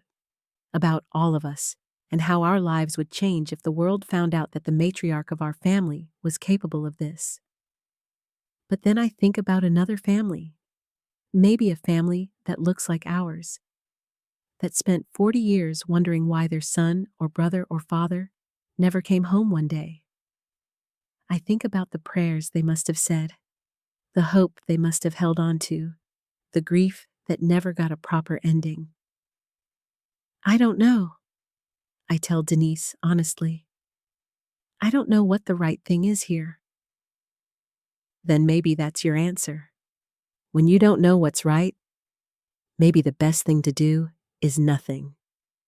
After we hang up, I sit in the basement for another hour, just staring at that broken concrete and thinking about choices. About the choice Meemaw made all those years ago, and the choice I have to make now. About how sometimes love means protecting people, even when that protection comes at a terrible cost. The basement feels like it's holding its breath, waiting to see what I'll decide. Finally, I gather my supplies and head back upstairs. But I don't cover the hole. I don't pretend I never saw what I saw. Instead, I lock the front door behind me and sit in my car for a long time, watching Meemaw's house in the darkness. Tomorrow, I'll have to decide what kind of woman I want to be. What kind of granddaughter? What kind of human being? Tonight, I just want to sit here and remember when the hardest decision I ever had to make was whether to wear my hair natural or relaxed to my college graduation. When innocence was still possible, and love was still simple, and the woman who raised me was still just my grandmother, instead of a mystery I'm not sure I'm brave enough to solve. The wind picks up, rattling the leaves in Meemaw's old oak tree, and for just a moment it sounds like whispers. Like all the secrets this neighborhood has kept over the years, all rising up at once to remind me that some truths are too dangerous to speak aloud. But some silences are too heavy to carry forever. I wake up at 4 a.m. with the taste of dirt in my mouth and Meemaw's voice echoing in my dreams. In the dream, she was standing in her kitchen, hands deep in cornmeal batter for Sunday fish fry, telling me about the summer she turned 15 and learned that sometimes the only way to protect what you love is to become something you never thought you could be. Child, Dream Meemaw said, her voice carrying that particular weight it got when she was about to share something important. There's a difference between being good and being right. And there's a bigger difference between being right and being strong enough to live with what right costs you. I roll over in my bed, but sleep won't come back. The sheets feel rough against my skin, cotton that's been washed too many times, and every time I close my eyes, I see that flash of blue denim in the basement darkness. My mouth tastes like I've been chewing on copper pennies, and there's an ache in my chest that feels like I've been holding my breath for hours. By 5:30, I give up on sleep entirely. I make coffee strong enough to wake the dead, a thought that makes me wince, and sit at my kitchen table, watching the sun come up through my blinds. The coffee tastes bitter, acidic, nothing like the rich brew Meemaw used to make in her old percolator. Everything tastes wrong this morning, like my tongue has forgotten how to process normal flavors. My phone sits silent on the table, but I can feel the weight of all the conversations I need to have pressing down on my shoulders like a heavy winter coat. Mama, Keisha, Denise again. Maybe even Reverend Thompson, though I'm not sure what kind of guidance you ask for when you've discovered your grandmother might have been hiding a body in her basement for 40 years. I try to eat some toast, but it turns to sawdust in my mouth. The butter tastes rancid, even though I know it's fresh. My body is rejecting everything normal, everything safe, like it knows I'm about to cross a line I can't uncross. At 7, I drive back to Meemaw's house. The morning air is thick with humidity, That particular Louisiana thickness that makes your clothes stick to your skin before you've even broken a sweat. The neighborhood is waking up around me. Mrs. Patterson watering her roses. The Johnson kids waiting for the school bus, even though it's still summer, and they're probably heading to some kind of camp or program. Normal life continuing while I carry this impossible secret. I let myself into Mima's house with the key that still feels warm in my palm, like it remembers all the times I've used it over the years. The house smells different this morning. Not just the mustiness of a place that's been closed up, but something underneath that. Something earthy and final that makes my stomach turn. In the basement, the hole looks smaller in daylight filtering through the high windows. Less dramatic. But that flash of blue is still there, and now I can see more. The edge of what might be a shoe. A glimpse of something that could be a hand, darkened with age and decay. I kneel beside the broken concrete, my knees pressing into the gritty dust, and I make myself look. Really look. Because Denise was right about one thing. If I'm going to make a choice, I need to make it with all the information I can get. The body is definitely male, based on the size and the clothing. The blue jeans are faded but intact, and I can see part of a plaid shirt, green and yellow checks that might have been bright once. There's a leather belt, cracked with age, and what looks like a wallet still in the back pocket. The leather is dark and warped, but it's there. My hands are shaking as I reach for it, but I stop myself. This is evidence. This is someone's life, someone's death, and I can't just go digging through it like I'm cleaning out old dresser drawers. But I can see enough to know that this isn't just bones and fabric. This is a person who had a name, who wore clothes that someone probably washed and ironed for him, who carried a wallet with pictures and maybe an ID. Someone who mattered to somebody. I sit back on my heels, wiping dust from my palms on my jeans, and I think about Mima's hands. Those soft hands that braided my hair and kneaded biscuit dough and held mine during thunderstorms. Were these the same hands that covered this body with concrete?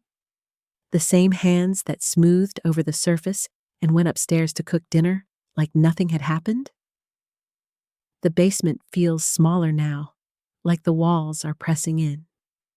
The air tastes stale and heavy, thick with dust motes dancing in the morning light. I can hear the house settling around me, wood expanding as the day gets warmer, and every creak sounds like footsteps upstairs. I need to call someone. The police, probably, though the thought makes my chest tight with anxiety. Once I make that call, everything changes. Not just for me, but for everyone who loved Mima. For Mama, who named her first daughter after this woman. For Keisha, who's planning to get Mima's wedding ring reset for her own someday. For all of us who built our understanding of family and love and strength around this woman who might have been capable of things I can't even fully comprehend. But there's another call I need to make first. I climb the basement stairs on unsteady legs, my hand gripping the wooden banister that's been polished smooth by decades of use. In Mima's kitchen, I pour myself a glass of water from the tap, but it tastes like metal and chlorine, and I can barely swallow it. I dial Mama's number with fingers that feel numb and clumsy. Ivory? Baby, what's wrong? You sound strange. I close my eyes and lean against Mima's kitchen counter, the formica cool against my back. Mama, I need to ask you something, and I need you to tell me the truth. What kind of question starts like that? You're scaring me. Did she ever tell you about anyone who might have threatened the family? Anyone who might have tried to hurt us? The silence on the other end stretches so long, I wonder if the call dropped. When Mama finally speaks, her voice is carefully neutral. Why are you asking me this? Because I found something in the basement. Something that changes everything I thought I knew about her. Another long pause. Then, What did you find? I think you already know. The sound Mama makes isn't quite a sob and isn't quite a sigh. It's the sound of someone who's been carrying a weight for a very long time and is finally being asked to set it down. She made me promise never to tell, Mama says finally. Made me swear on my children's lives that I'd never speak of it. My legs give out, and I slide down the kitchen cabinet until I'm sitting on Meemaw's linoleum floor, the cool surface seeping through my jeans. So you knew. All this time, you knew. I was 17, Ivory. 17 and scared, and she was all we had left after Daddy died. She told me it was to protect us, that he was going to hurt Denise, that he'd already started. The kitchen spins around me, and I have to close my eyes to keep from being sick. Denise? What about Denise? She was only 9. Just a baby, really. He was Uncle Robert's friend. Used to come around when Robert was working late shifts. Said he was checking on us, making sure we were safe. But he wasn't checking on us to keep us safe. The pieces click into place with a sound like breaking glass. Uncle Robert, Mama's brother, who died in Vietnam when I was little. The friend who came around to help. The little girl who needed protecting. Meemaw caught him, Mama continues, her voice barely above a whisper. Caught him in Denise's room one night. Denise was crying, and when Meemaw went to check on her, she doesn't finish the sentence. She doesn't need to. What did she do? She told him to leave, told him never to come back. But he laughed at her, said who was going to believe a little black girl over a grown white man? Said he'd tell people Denise was lying, that we were all liars. And then he'd make sure we lost the house, make sure I couldn't finish school, make sure we had nothing. I press my forehead against my knees, trying to process what I'm hearing, trying to reconcile the grandmother I knew with the woman Mama is describing. She didn't plan it, Mama says. She told me later she just wanted to scare him. She got Granddaddy's old shotgun from the closet just to make him leave, but he tried to take it from her, and it went off. The kitchen floor is hard and cold against my body, and I can smell pine sol and lemon oil and all the familiar scents of Meemaw's house mixing with something else now. The smell of truth, maybe, or the smell of secrets finally seeing daylight. Why didn't she call the police? Mama's laugh is bitter and hollow. Call the police? In 1963? A black woman who just shot a white man who was in her house? Even if they believed her about what he was doing, and they wouldn't have, she would have been lucky to make it to trial. I think about the stories Meemaw used to tell about the old days, about how different things were when she was young, about how black families had to protect themselves because nobody else would. I thought I understood what she meant, but I was thinking about economic protection, social protection. I never imagined she meant this kind of protection. So she buried him in the basement. She said it was the only way. Said God would understand, even if people wouldn't. She mixed concrete by herself that night, after I helped her. After we moved him downstairs. Made me help her smooth it over. Told me it was our family's secret, our burden to carry. The weight of 40 years of silence presses down on me like a physical thing.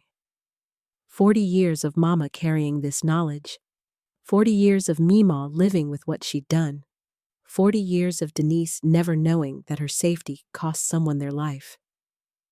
Does Denise know? No.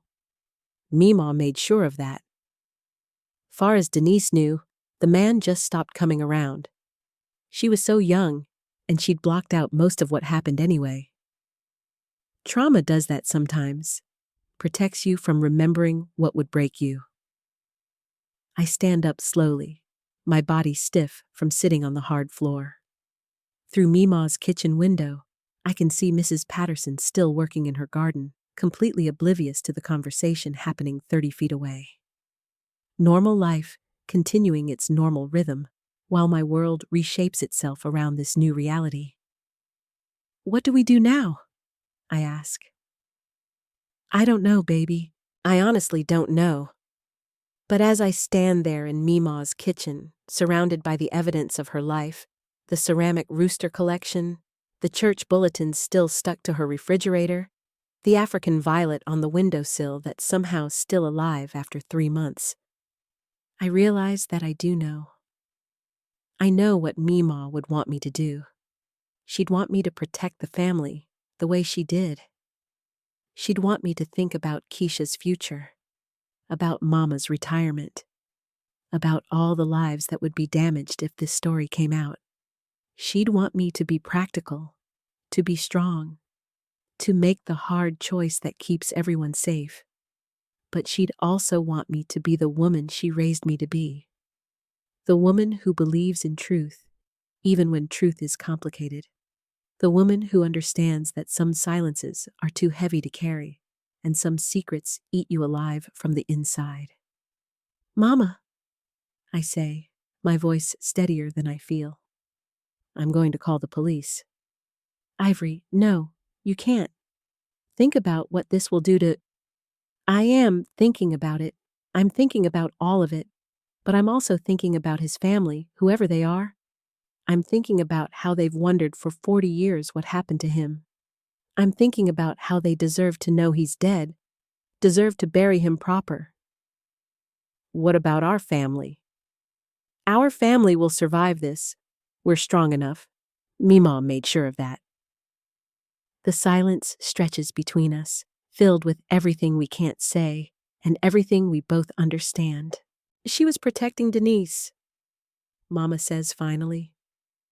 I know, and I love her for that. But she was also protecting a family that she knew was strong enough to handle the truth, even if she didn't realize it at the time. After we hang up, I sit at Mima's kitchen table for a long time, running my fingers over the smooth wood surface that bears the tiny scars of 40 years of family meals. Knife marks from cutting birthday cakes, water rings from countless glasses of sweet tea, the small burn mark where Cousin Tisha set down a hot pot when she was 12 and thought she was in trouble forever. This table has held our family's history, all the joy and sorrow and ordinary moments that make up a life.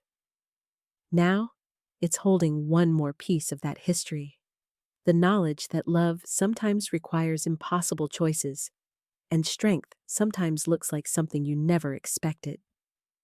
I pull out my phone and dial 911. 911, what's your emergency? My voice comes out steady and clear, surprising me. I need to report the discovery of human remains. As I give them the address, I can feel Mima's presence in the kitchen with me. Not disapproving, but not approving either. Just present, the way she always was when I had to make difficult decisions. Letting me know I wasn't alone, but ultimately letting me choose my own path. Through the kitchen window, I watch a mockingbird land on the fence between Mima's yard and Mrs. Patterson's. It sits there for a moment, head cocked, as if it's listening to something I can't hear. Then it opens its beak and begins to sing, not its own song, but a perfect imitation of a cardinal's call, then a blue jay's cry, then something else entirely. That's what we all are, I think. Creatures singing songs we learned from others, carrying melodies that were passed down to us, adding our own notes to the music that came before. Mima's song was protection and sacrifice and love that cost more than anyone should have to pay. My song is going to be different, truth and consequence, and the kind of love that trusts people to be strong enough to handle difficult realities. The police will be here soon, and everything will change. But for now, I sit in my grandmother's kitchen, listening to a mockingbird sing borrowed songs, and I feel at peace with the choice I've made. Some secrets are too heavy to carry forever, and some truths, no matter how complicated, deserve to see the light. The doorbell rings exactly 17 minutes after I hang up with 911, and the sound cuts through Mima's kitchen like a blade through butter.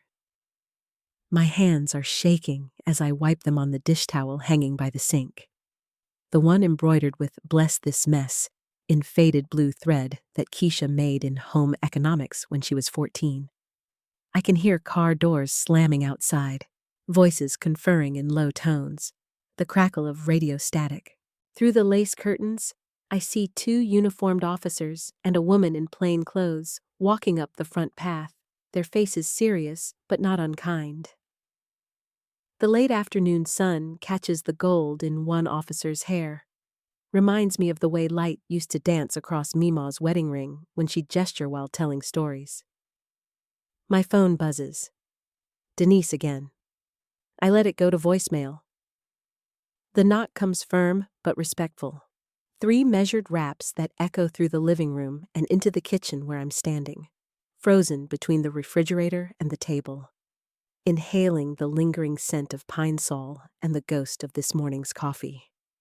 The ceramic rooster on top of the microwave seems to be watching me, its painted eyes bright and knowing. "Coming!" I call out, my voice steadier than my legs feel. As I walk through the living room, past Mima's recliner with the crocheted doilies still pinned to the armrests, past the family photos crowding the mantelpiece, Mama's graduation from nursing school, Keisha's prom picture, 3 generations of church Easter services, I feel like I'm moving underwater. Everything slows down, becomes hyper-real. The hardwood floors creak in exactly the same spots they've creaked for 40 years. The brass doorknob is warm under my palm, worn smooth by decades of hands opening and closing this door. "Officers!" I step back to let them in, and the smell of their presence fills the space. Leather from their belts, the clean starch of pressed uniforms, something like mint gum and fresh air from outside. "I'm Ivory Washington. I made the call." The detective introduces herself as Detective Martinez, a black woman about my age with natural hair pulled back in a neat bun and intelligent eyes that take in everything without judgment. She's wearing a navy blazer that fits her well, and when she shakes my hand, her grip is firm and warm. Professional, but not cold. "Ms. Washington, thank you for calling this in. I know this must be difficult." Her voice carries a slight southern accent, familiar and comforting. "Can you tell us what you found?" I lead them toward the basement door, my bare feet silent on the linoleum kitchen floor. The basement stairs are narrow and steep, the handrail smooth from generations of hands sliding down its length. As we descend, the temperature drops 10 degrees, and that smell hits us again. Earth and time, and something else that makes my stomach clench. "My cousin discovered it first," I explain, my voice echoing off the concrete walls.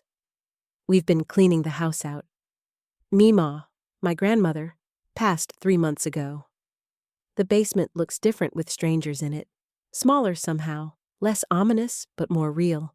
The officers sweep their flashlights across the space, and I see it again through their eyes. The disturbed earth, the blue denim partially visible, the garden tools leaning against the wall like they've been waiting 40 years for someone to notice what they knew.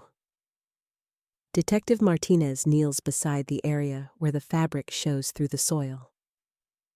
She doesn't touch anything, just observes, taking photos with a small camera that flashes bright white against the basement walls.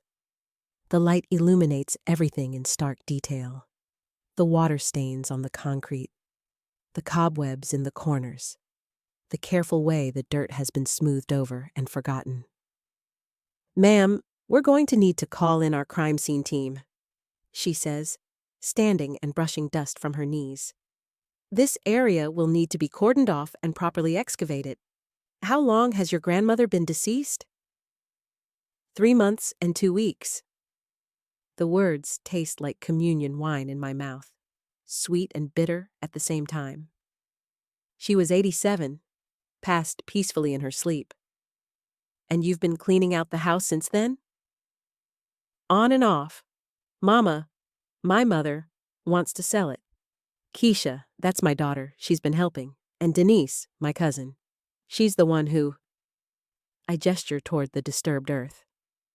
Detective Martinez nods, making notes in a small pad. We'll need to speak with all of them, and anyone else who might have had access to the house over the years. The reality of what I've set in motion hits me like cold water. Interviews, questions, reporters maybe. The whole family dragged into this, examined, judged. Keisha's name in police reports. Mama having to explain to her church friends why the police are digging up her mother's basement. But then I think about Mima's hands, how they always smelled like Jergens lotion, and how she'd hold mine when I was scared of thunderstorms. How she'd braid my hair on Sunday mornings while humming hymns, her fingers gentle and sure. How she taught me that love means making hard choices, even when those choices cost you everything. Detective, I say as we climb back up the basement stairs. There's something else you should know. She pauses on the step above me, turns to look down with those intelligent eyes. Yes, ma'am?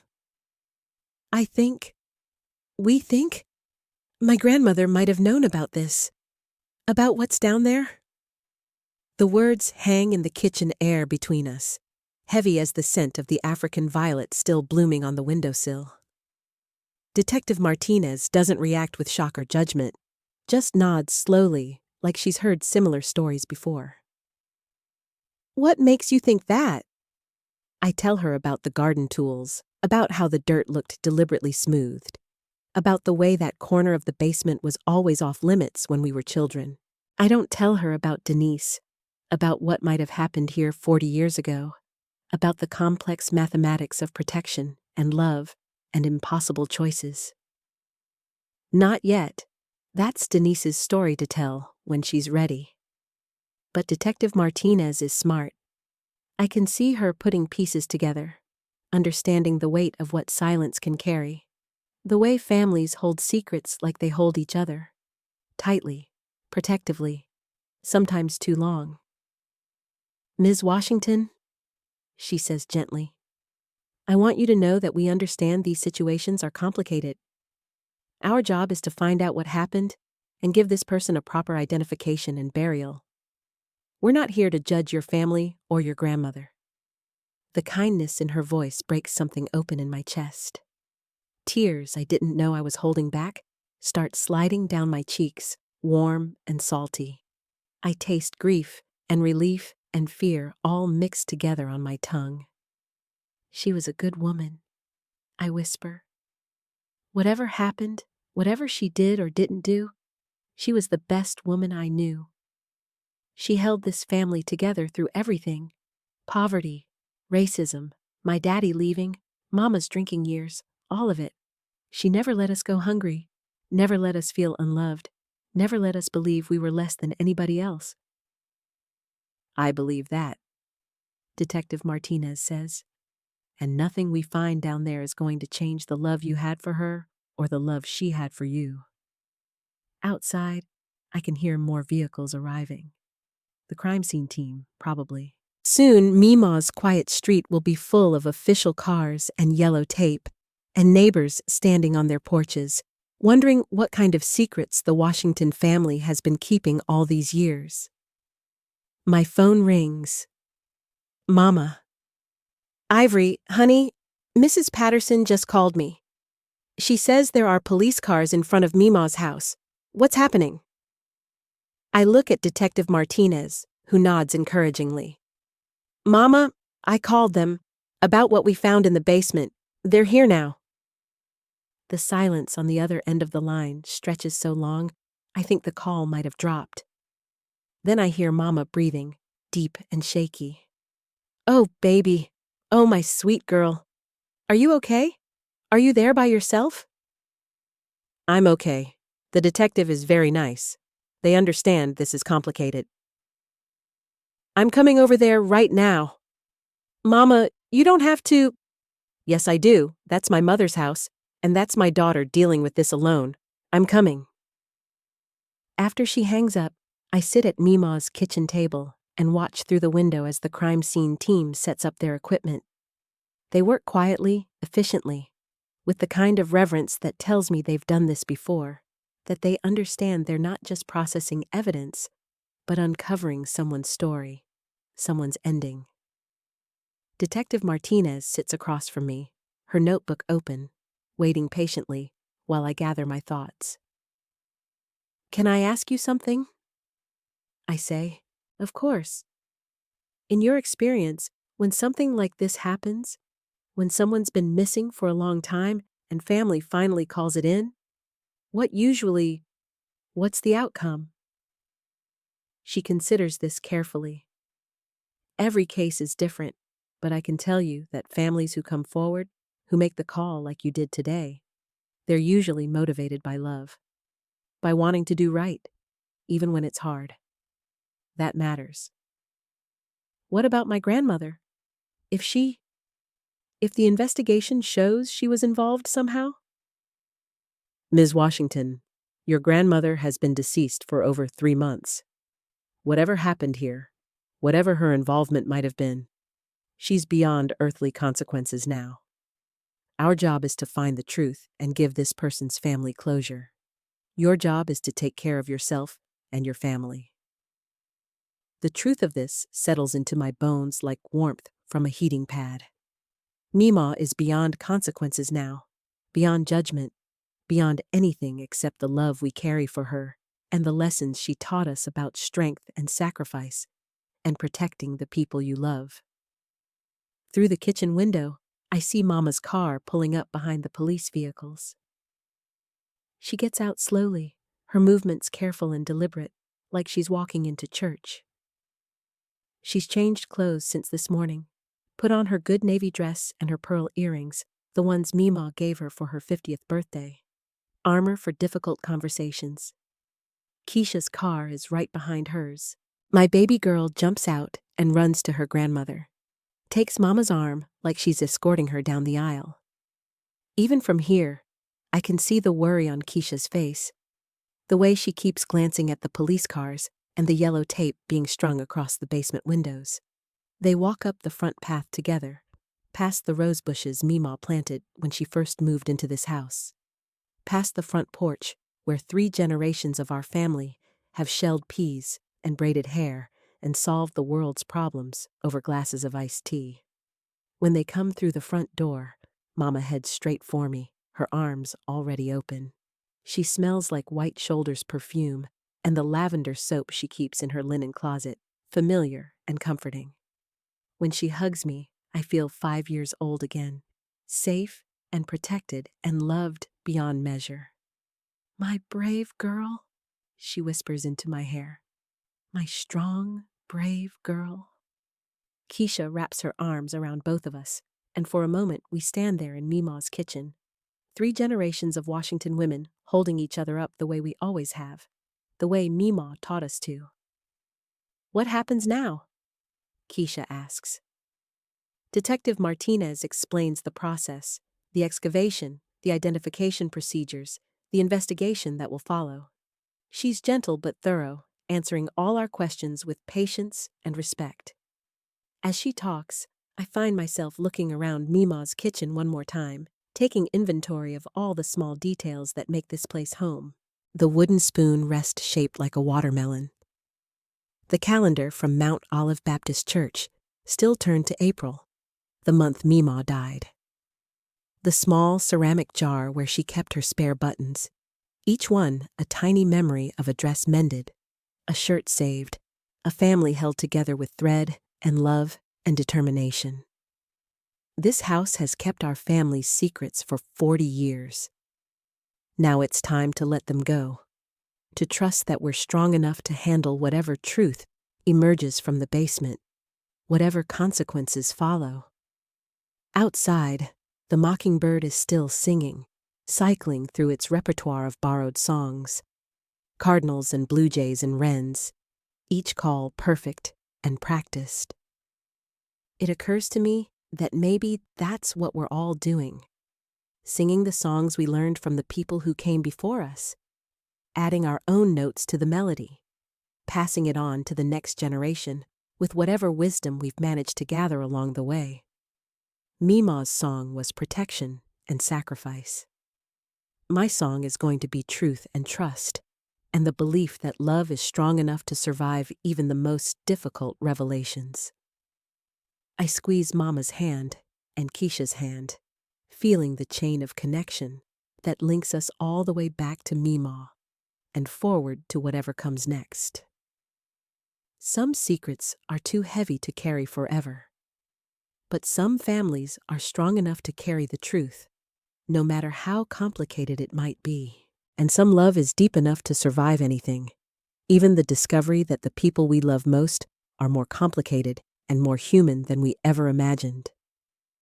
The excavation will begin tomorrow.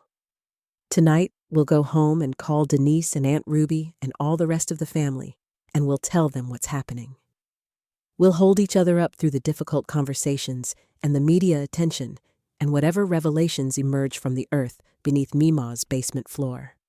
But right now, in this moment, we're just three women standing in a kitchen full of love and memory and the kind of strength that gets passed down like recipes and hymns, and the knowledge that family means never having to face the hard things alone.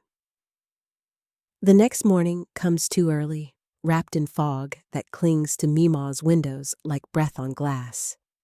I'm back at the house before 7, unable to sleep in my own bed, when I knew the excavation would begin at dawn. The coffee I made at home sits cold in my travel mug, forgotten in the cup holder of my car as I sit in the driveway, watching the forensics team set up their equipment. They move with quiet efficiency.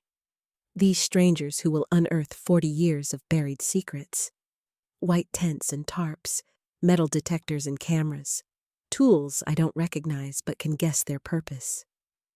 Detective Martinez waves at me through my windshield, her smile kind but professional. She's wearing work boots today instead of dress shoes, her hair pulled back in a tight ponytail that makes her look younger. My phone buzzes. A text from Denise. Mama Ruby's making breakfast for everyone at her house. Come eat before you go in there. I consider it for a moment. Imagine sitting at Aunt Ruby's kitchen table with all my cousins, picking at grits and eggs while we avoid talking about what's happening 3 blocks away. But I need to be here. I need to witness whatever they find, to be present for this final chapter of Mima's story. The front door of the house is propped open with a brick. The same brick Mima used to keep it open when she was airing out the kitchen after frying fish. Small details that shouldn't matter, but somehow do. Threads of normalcy in a situation that feels anything but normal. I walk through the living room where we prayed over Mima's body 3 months ago, past the dining room table where we signed the funeral home papers, into the kitchen where everything started yesterday morning. The basement door is open, and I can hear voices echoing from below. Professional, measured conversations about grid patterns and photographic documentation. The kitchen smells different now. Not just the lingering scent of lemon cleaner and old grease, but something sharper. The smell of disturbed earth, of secrets being uncovered. I run my fingers along Mima's countertop, smooth formica worn soft by decades of meal preparation, and try to imagine her hands doing the same thing the night she came up from the basement for the last time. Mrs. Washington? Detective Martinez appears at the top of the basement stairs, her uniform already dusty. We're about to begin the actual excavation. Are you sure you want to be here for this? I nod, not trusting my voice. I've come this far. I need to see it through. She leads me to the living room window where I can see into the backyard. The forensics team has set up a staging area on Mima's back porch, the same porch where she taught me to snap green beans, where Keisha took her first steps, where 3 generations of our family have gathered for birthday parties and holiday meals. The process will take several hours, Detective Martinez explains. We're being very careful, very methodical. Whatever happened here, we want to make sure we document everything properly, treat this person with dignity. This person, not the body or the remains. This person who had a name, a family, a life that ended in Mima's basement 40 years ago. I wonder if their mama is still alive, still wondering what happened to her child. The thought sits heavy in my chest like a stone.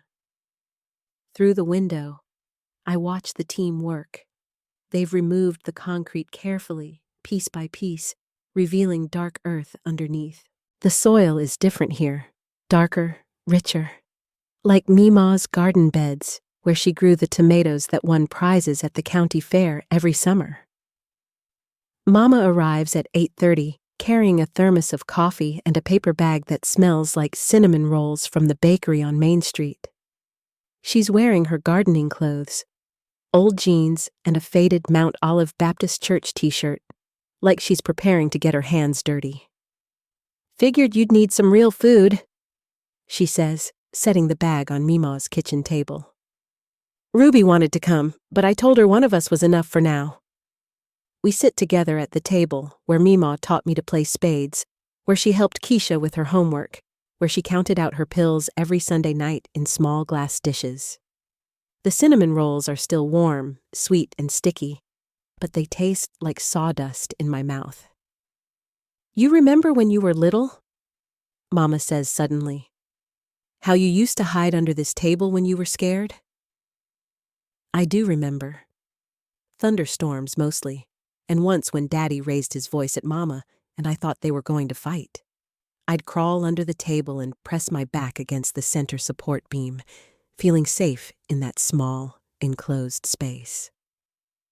Mima always knew where to find you, Mama continues. She'd come down here with a flashlight and a juice box, sit on the floor and talk to you until you were ready to come out. She never tried to force me, I remember. Just sat there and told me stories until I felt brave enough. Mama reaches across the table and takes my hand. Her fingers are soft and warm, calloused from years of housework and gardening. She'd be proud of you now, baby, for calling the police, for doing the right thing even when it was hard.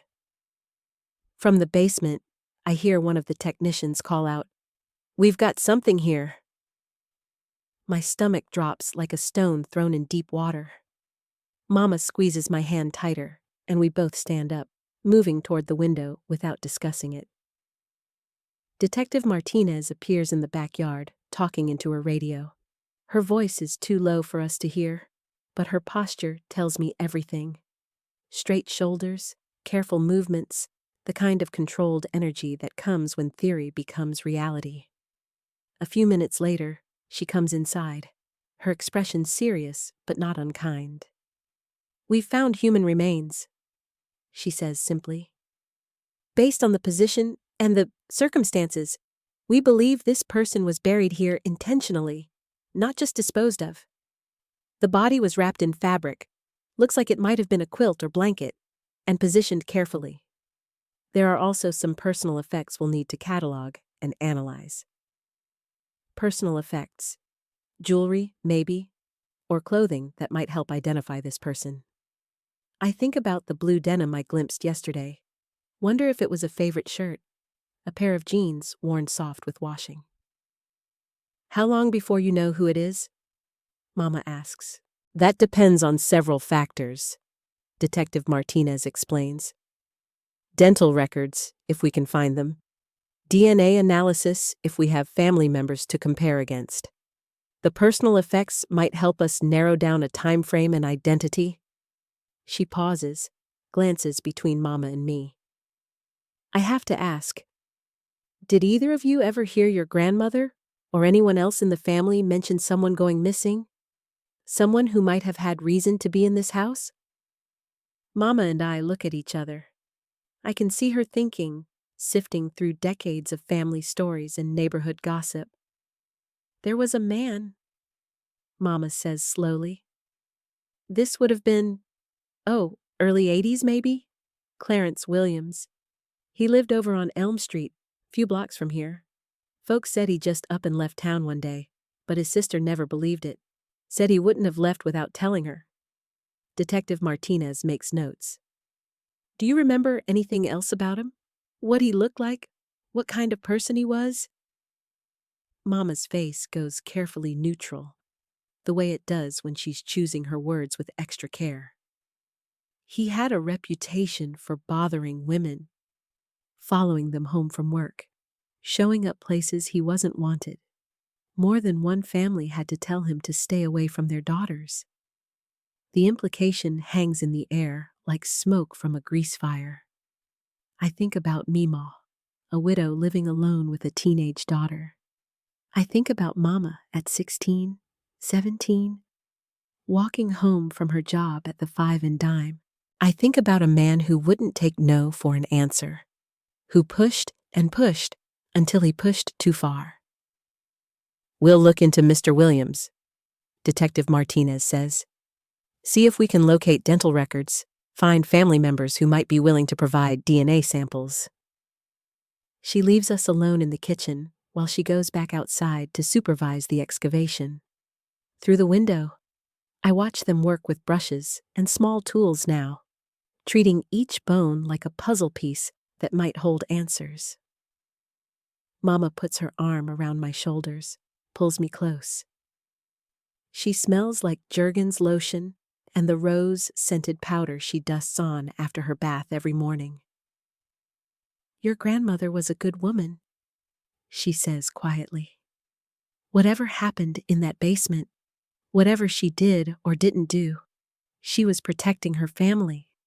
That's what good mothers do. They protect their children, no matter the cost. I lean into her warmth, feeling like that scared little girl hiding under the kitchen table again. But this time, I don't need to hide. This time, I'm strong enough to face whatever truth emerges from the dark earth beneath our feet. By noon, they've uncovered most of the remains. Detective Martinez comes inside to tell us they'll be transporting everything to the state lab for analysis, that the backyard will be cordoned off for at least another day while they finish documenting the scene. What about the house? I ask. Can we still clean it out? Get it ready to sell? The upstairs and main floor are fine, she assures me.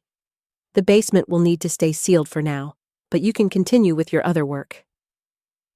After the forensics team leaves, Mama and I sit in Meemaw's living room, surrounded by boxes of dishes and photo albums and all the accumulated treasures of a long life. The house feels different now, not just empty, but somehow lighter, like a weight has been lifted from its foundation. Keisha arrives at 2 o'clock with takeout from the soul food place on Broad Street. Fried chicken and mac and cheese, green beans and cornbread. Comfort food for an uncomfortable day. We eat off Meemaw's good china because it seems important to use the beautiful things while we still can. Mama, Keisha says, picking at her green beans. Do you think Meemaw was scared when she did whatever she did? I consider the question while I break apart my cornbread. Watch the crumbs scatter across the floral pattern of Meemaw's favorite plate. I think she was terrified, I say finally. But I also think she was determined. Sometimes being scared and being brave happen at the same time. Keisha nods, understanding more than I expected her to. My baby girl is growing up, learning that the world is more complicated than fairy tales, and Sunday school lessons make it seem. We spend the afternoon packing dishes and folding linens, moving through the familiar rhythms of household work while we process the morning's revelations. Mama tells stories about growing up in this house, about Meemaw teaching her to cook, about the Christmas mornings when they'd wake up to find presents under a tree that barely fit in the corner of the living room. She made everything seem magical, Mama says, wrapping a ceramic mixing bowl in newspaper. Even when we didn't have much money, even when Daddy was drinking too much, She made this house feel safe and warm and full of love. As the sun starts to set, painting Mima's kitchen walls gold and amber, Denise finally shows up with Aunt Ruby and 2 more cousins I haven't seen since the funeral. They bring casserole dishes and sweet tea, hugs and questions, and the kind of loving chaos that happens when our family gathers. We crowd into the kitchen, all of us talking at once, sharing theories and memories, and the kind of speculation that comes when something this big happens in a family. But underneath the chatter, there's a current of love and support that feels as solid as the foundation of this old house. Aunt Ruby, 83 years old and sharp as a tack, holds court at the kitchen table while the rest of us lean against counters and sit on the floor. She remembers Clarence Williams, remembers the whispers about him in the neighborhood. That man was trouble, she says, stirring sugar into her tea with one of Mima's silver spoons.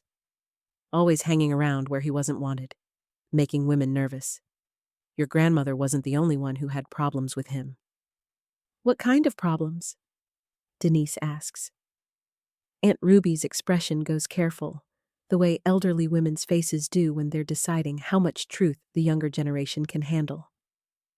The kind of problems that make a woman keep her doors locked and her curtains drawn.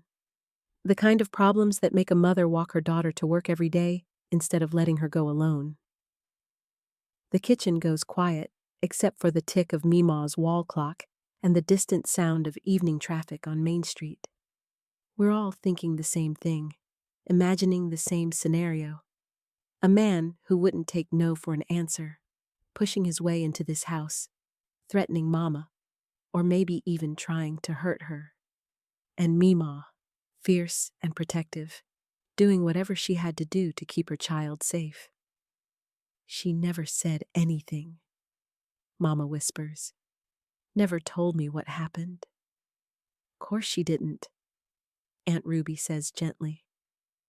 That woman carried the weight of the world on her shoulders, so the rest of us wouldn't have to. That's what mothers do. They carry the hard things so their children can sleep at night. As darkness falls outside, we light the lamps in Mima's living room and continue our work, sorting through photo albums and jewelry boxes, deciding what to keep and what to donate and what to pass down to the next generation. The work feels sacred now, like we're handling relics of a woman who was braver and stronger than any of us fully understood. I find myself lingering over a small wooden box tucked away in Mima's bedroom closet. Inside are letters, dozens of them, tied with faded ribbon. Love letters from my grandfather, written during World War II when he was stationed in the Pacific. His handwriting is careful and formal, full of promises to come home safe, full of dreams about the life they'd build together. At the bottom of the box is a single sheet of paper, folded small and yellowed with age. I unfold it carefully, expecting another love letter, but instead find something else entirely. A prayer, written in Mima's careful cursive. Lord, give me strength to do what needs doing. Give me wisdom to know right from wrong. Give me courage to protect what matters most. And if I fail, if I fall short of your grace, please don't let my mistakes fall on my children. Let me carry this burden alone. Amen.